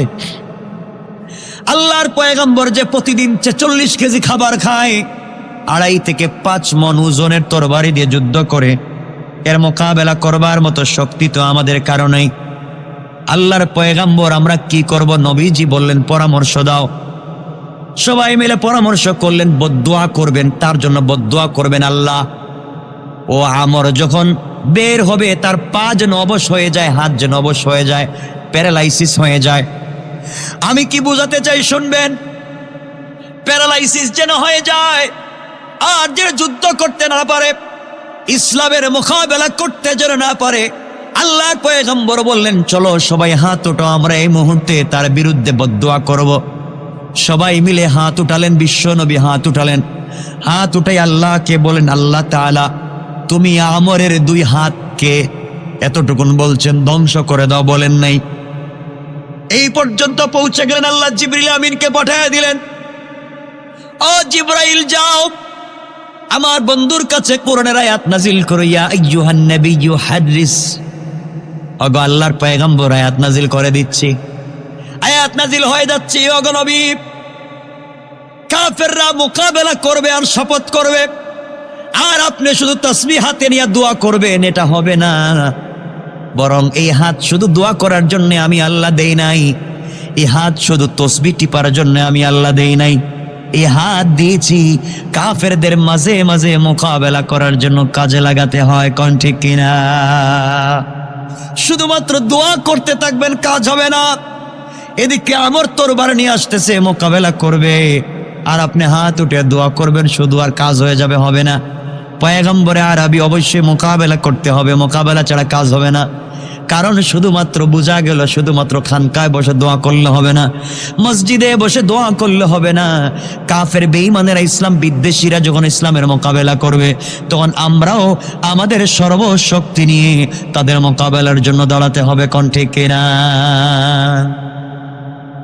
আমার বন্ধুগণ, বিশ্বনবী দাঁড়ায় গেলেন আর বলেন, সাহাবীদের মধ্যে কে আছো একটু দাঁড়াইয়া যাও, কে আছো আমরের মোকাবেলা করবে? বড় বড় সাহাবী যারা চিন্তা করে না হারে, সন্ধ্যাবেলা 21 কেজি খায়, সকালবেলা 25 কেজি খায়, এর মোকাবেলা কেমনে করা যায়? এত সিস্টেমই নাই। এর মধ্যে 2.5 থেকে 5 মণ ওজনের তরবারি কেমনে মোকাবেলা হবে? কেউ যখন কথা বলতেছেন না, রাসূল আবার বলেন, কে আছো আমরের মোকাবেলা করবা? আমর আমাকে হত্যা করবার আগে, আমাকে আঘাত করবার আগে তার মোকাবেলার জন্য যাবা। কেউ যখন দাঁড়ায় না, পিছনের সারি থেকে একজন তরুণ দাঁড়াইয়া গেলেন, যার বয়স 11 বছর, তার নাম হযরতে আলী। হযরতে আলী দাঁড়াইয়া বলেন, ইয়া রাসূলুল্লাহ, কেউ যখন দাঁড়াবে না, আমি আলী আমরকে হত্যা করার জন্য যথেষ্ট। কোন সুবহানাল্লাহ। আল্লাহ নবী বলেন, ইজলিস। ও পিচ্ছি মানুষ, তুমিও দাঁড়াইতেছো, ছোট কিছু বুঝো না, তুমিও যুদ্ধ করবা? এত বড় বড় মানুষ থাকতে তুমি দাঁড়ায় গেছো, বসো। আলীরে বসায় দিচ্ছেন, 11 বছর মাত্র। খুব বড় মানুষ নাকি, না ছোট? আল্লাহর নবী আবার দাঁড়ায় বলেন, কেউ কি আছো আমরের মোকাবেলা করার মতো? কেউ কি আছো? দীর্ঘক্ষণ বললেন, কেউ যখন দাঁড়ায় না, আমার নবী আবার বললেন, কেউ কি আছো? আবার আলী দাঁড়ালেন, নবীজি আবার বসায় দিলেন।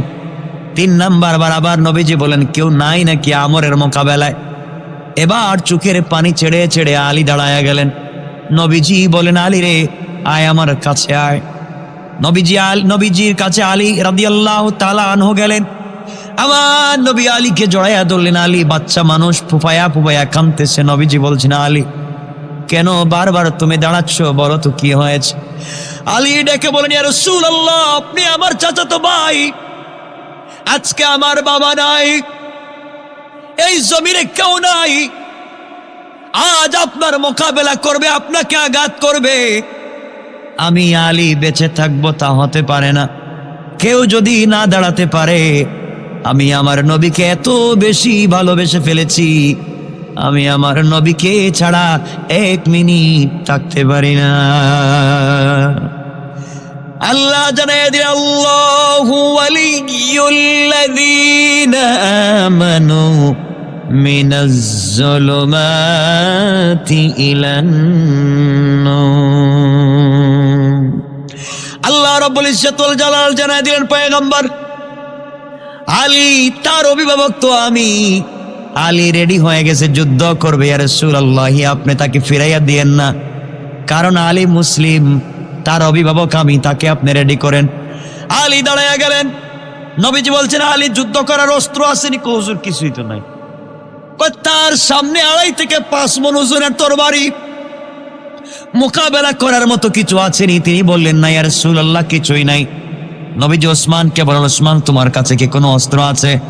ওসমান বলেন, ইয়া রাসূলুল্লাহ, আমার কাছে কোনো অস্ত্র নাই, কিন্তু বাড়িতে উট জবাই করার ছুরি আছে। কি জবাই করা? উট জবাই করার ছুরি মানে যে লেবু টেবু খাটে এমন সাইজের একটা ছুরি, বুঝেন নাই? এই একটু ছুটি, উট জবাই করে যে ছুরি দিয়া। আল্লাহ রসুল বললেন, তুমি নিয়ে আসো। হযরত ওসমান নিয়ে আসতে গেলেন। নবীজি সাল্লাল্লাহু আলাইহি ওয়াসাল্লাম হাতে নিলেন। হাতে নিয়ে দেখেন ওসমান যেই ছুরি নিয়ে আসছে তা 27 ইঞ্চি। কত ইঞ্চি? 27 ইঞ্চি কতটুকু লম্বা? 27 ইঞ্চি কতটুকু? হ্যাঁ, 1.5 হাত। 27 ইঞ্চি লম্বা পাতলা একটা তরবারি নিয়ে আসছে। আমার নবীজি বললেন, আলী এটা তোমার হাতে দিয়ে দিলাম, তুমি নিয়ে যাও। আমার বিশ্বাস আল্লাহ যেহেতু অভিভাবক হয়েছেন, তুমি আমরের মোকাবেলা করে দিনকে বিজয় করতে পারবে। কোন সুবহানাল্লাহ। হযরত আলী দৌড় দিলেন, সামনের দিকে দৌড়ায়। আলীকে বিশ্বনবী বলছেন, আলী দাঁড়াও, আমার কথা শোনো। আলী দাঁড়িয়ে গেলেন। নবীজি বলছেন, আলী দৌড়াও কেন? আলী বলছেন, ইয়া রাসূলুল্লাহ, তরবারি আপনি হাতে দিয়েছেন, আল্লাহ অভিভাবক হয়েছেন, আপনি দোয়া করেছেন, আমার বিশ্বাস যত আগে খিদমত করতে পারবো তত আগে আল্লাহ খুশি হয়ে যাবেন। কোন সুবহানাল্লাহ। নবীজি আলীকে জড়াইয়া ধরলেন, বুকের সঙ্গে বুক লাগালেন, কপালে চুম্বন করলেন, হাতের ওই জায়গায় চুম্বন করলেন আর বললেন, আলী যাও। আলী চলে গেলেন, তরবারি হাতে দিলেন, 26-27 ইঞ্চি তরবারি হাতে দিয়ে বলছেন, আলী সামনে যাও। আলী চলে গেলেন, গিয়া দেখেন 3 থেকে 5 হাজার সৈন্য নিয়া আমর যখন আসতেছে, আলী দাঁড়িয়ে গেলেন আর বললেন, শোনো আমর, আমার বিশ্বনবীর মোকাবেলা করা থামিয়ে দাও। তুমি মনে করেছো আখিরি জামানার বিশ্বনবীকে আঘাত করবা? আমি আলী বেঁচে থাকতে সম্ভব হবে না। আলী ছোট মানুষ ছিলেন, খাটো মানুষ ছিলেন, বেটে মানুষ ছিলেন। আমর বলছে, পিচ্ছি মানুষ কে, তুমি এখান থেকে চলে যাও, এই জায়গায় দাঁড়িয়ে থাকবা না, নচেত তোমাকে যদি থাপ্পড় দেই তুমি বাঁচতে পারবা না, ওখান থেকে চলে যাও। আলী রাদিয়াল্লাহু তাআলা আনহু হাতের তরবারি নিয়ে তার সামনে গেলেন, কিছু দূর গিয়া মাটির মধ্যে একটা রেখা টানলেন, দাগ দিলেন, দাগ দিয়া তিনি দাগের মধ্যখানে দাঁড়ালেন, তরবারি ঘুরালেন, তরবারি মুখের কাছে নিলেন, কি যেন পড়লেন, তরবারের মধ্যে 3 বার ফু দিলেন, তরবারের মধ্যে 3 বার ফু দিলেন, শরীরের মধ্যে 3 বার কি যেন পড়ে ফু দিলেন, আর রেখা টেনে ডাক দিয়ে বলেন, আমর তুই শোন, তুই যদি তোর বাবার ঘরের অরিজিনাল জন্মের হয়ে থাকিস, বাবার ঔরসে মায়ের গর্বে এত বড় পায়লওয়ান যদি হয়ে থাকিস, তুই সাহস থাকলে আমি যে দাগ দিছি দাগের ভিতরে ঢুক, দেখবে দাগের ভিতরে ঢুকলে মাথা নিয়ে যাইতে পারবে না। আল্লাহু আকবার। আমার কই দেখিস ছেলেটা কই কি দাগ দিয়ে আমারে ডাকে আমি যাওয়ার জন্য, সে গুড়ার পিঠে, হযরতে আলী নিচে, তাও তো খাটো মানুষ। আলী কত খাটো আপনারা জানেননি? আলী খাটো, মানে এত খাটো, এটা বুঝাবো কেমনে? এটা তো বোঝানোর মতো জিনিস নেই। মানে ধরেন এই 2 আঙ্গুল লম্বার, এই আঙ্গুলটা ধরেন এতটুকু, মানে মাঝে মধ্যে হযরতে আলী, ওমর এবং আবু বকর একসাথে হাঁটতেন। আবু বকর ডাইন পার্শ্বে, ওমর বাম পার্শ্বে, আলী মধ্যখানে। তো ওমর বলতেন, লাউ কানা আলিফ ও লাম, যদি আমি আলিফ এবং লাম, মানে লানা লিখতে আলিফ নুন, লাম আলিফ, লাম নুন আলিফ লাগে, তো তিনি বলতেন যদি আলিফ এবং লাম না থাকে, তুমি যে নুন, নুন মধ্যখানে কত বড় থাকে কোন তো, লানা লিখতে লাম নুন আলিফ, নুন তো অনেক ছোট না, তুমি যদি, আমরা যদি না থাকতাম আর তুমি যদি থাকতা, তোমার তো অস্তিত্বই থাকতো না। এত ছোট ছিলেন হযরতে আলী, খাটো মান। মানে হযরতে ফাতেমার চাইতে মোটামুটি 1 হাত অথবা 1 হাত থেকে 4-5 আঙ্গুল কম, এতটুকুন খাটো ছিলেন আলী, মানে ফাতেমা লম্বা ছিলেন। সুবহানাল্লাহ, এত খাটো। তো তিনি বলতেন যখন ওমর বলতেন আমরা যদি না থাকতাম তোমার অস্তিত্ব থাকতো না, আর আলী বলতেন লাউ কানা আলিফ ওয়া লাম, যদি আমি নুন, লাউ কানা নুন, আমি যদি নুন না থাকতাম, লাকানা লা, মানে তোমরা হয়ে যাইতার না। সুবহানাল্লাহ বললেন না?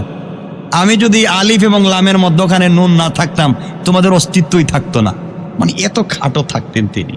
তো যাই হোক, আলী এই কথা বলছেন, এই কথা বলার পরে আমরের ভিতরে একটা ভয় ঢুকে গেছে। বলে কি আমর তরবারি দিয়ে আঘাত করতে লাগলো, রাগে গুসায় আঘাত করতে লাগলো। আমরের প্রত্যেকটা আঘাত হযরতে আলী ফিরিয়ে দিতে লাগলেন। আমর যখন তরবারি দিয়ে আঘাত করে, এমন সময় আলী তাকায়া দেখেন এটা তরবারি না, এটা কাঠের টুকরা। আল্লাহু আকবার। চোখের সামনে দেখা যায় কাঠের টুকরা। আলীকে 3-4 বার আঘাত করবার পরে যখন কিছুই করতে পারলো না, লাস্টে আঘাত করলো, আলী ধরে ফেললেন। আলী কাঠের টুকরা মনে করে ধরে ফেললেন, তার চোখের সামনে মনে হলো কাঠের টুকরা, ধরে তার তরবারিটা শুধুমাত্র আমরের গলার কাছাকাছি লাগালেন। লাগাতে দেরি হয়েছে, আমরের শরীর থেকে মাথা আলাদা হয়ে যেতে 1 মিনিটও দেরি হয় না। এই অবস্থা দেখে সব কাফেররা দৌড়ে পালালো। আল্লাহর পয়গম্বরের কাছে এসে আমর বলছেন, ইয়া রাসূলুল্লাহ, আল্লাহর কসম করে বলছি আমি আমর রে মারি নাই, আমি শুধু তরবারি ধরছি, শরীর থেকে মাথা আলাদা হয়ে গেছে, কি ব্যাপার বুঝলাম না। আমার নবী বলছেন, ও আলী, চিন্তা করো না, তোমার শক্তি দিয়ে কাজ করো নাই। কারণ যখন আল্লাহ অভিভাবক হয়ে যান তখন হাতটা তোমার থাকে না, আল্লাহর হাতে পরিণত হয়ে যায়। সুতরাং আমরা যদি কাফেরদের মোকাবেলায়, অন্যায়কারী ইসলাম বিদ্বেষীদের মোকাবেলায় আমরাও যদি নেমে যাই, যুদ্ধের ময়দানে প্রতিবাদের জন্য নেমে যাই, শুধু আমরা থাকবো না, আমাদের সঙ্গে থাকবেন স্বয়ং আমাদের আল্লাহ। ঠিক কিনা বলেন? কিন্তু আজকে সে রবকে আমরা ভালো করে বুঝতেই পারি নাই, চিনতে পারি নাই। এজন্য আসুন, আমাদের অভিভাবক কে? কথা বলেন না কে? আর যারা আল্লাহকে চিনে না তাদের অভিভাবক কে? কথা বলেন না কেন? শয়তান। সুতরাং আজকের থেকে আমরা আল্লাহর পথে চলবো তো ইনশাআল্লাহ। সুতরাং এই জমিনে, গোটা দুনিয়ার জমিনে যারা ইসলামের বিরুদ্ধাচরণ করবে, কোরআন সুন্নাহর বিরুদ্ধে কথা বলবে, সে যেই হোক না কেন, তওবা যদি না করে এই জমিনে থাকবার অধিকার তাদের কারো নাই। ঠিক কেন জোরে কান? আল্লাহ আমাদের সবাইকে কবুল করুক। সবাই বলেন আমিন। রাত্র 12:30টার উপর আর কথা বলবো।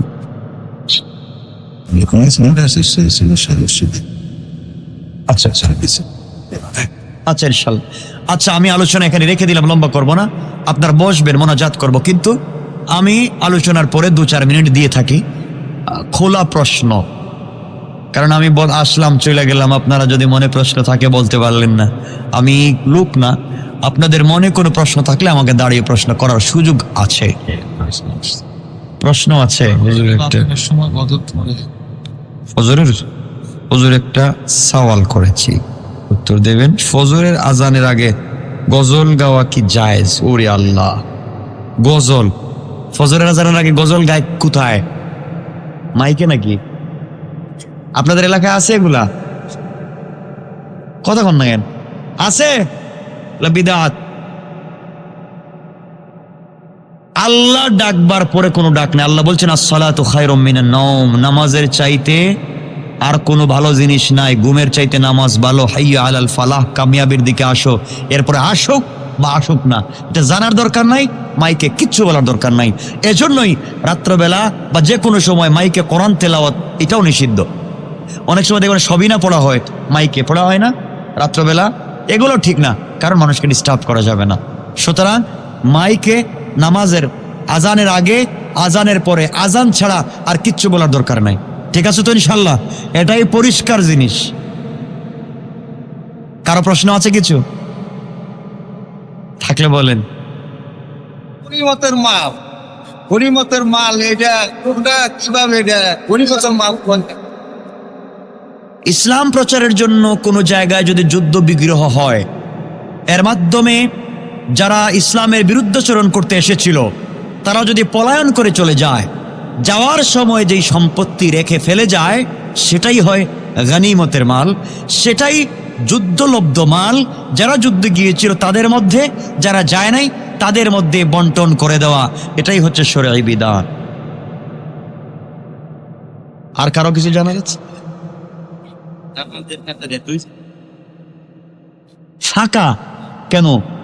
ফাঁকা থাকলেই সমস্যা, নামাজে মাকরু হবে, মাকরুহে তাহরিমি। নামাজের জায়গা ফাঁকা রাখা যাবে না, ফাঁকা কোনো সিস্টেম নাই। নামাজ হবে পায়ে পায়ে, কাঁধে কাঁধে, একবারে মিলাইয়া। দেখেন, আমি কিন্তু দুটো কথা বলছি, পায়ে পায়ে, কাঁধে কাঁধে, তখন আর মারামারি থাকবে না। যাক, হ্যাঁ, আল্লাহ যেন হেফাজত করেন। এরপরে কোনো সময় ফিতনা করবেন না এলাকায়। আর কারো কোনো প্রশ্ন আছে ভাই? আছে? থাকলে বলে ফেলেন, বলেন, কম সময় 1-2 মিনিট। সব সদস্য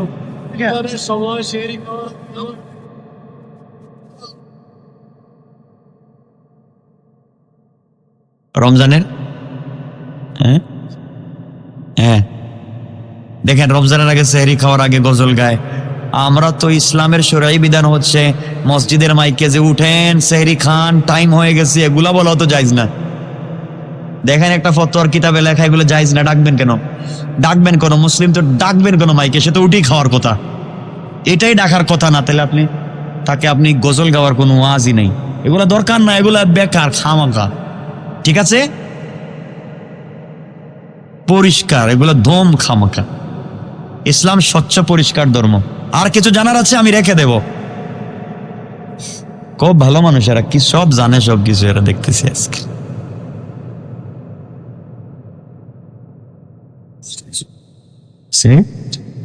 আচ্ছা যাও, ভালো হয় দেখ।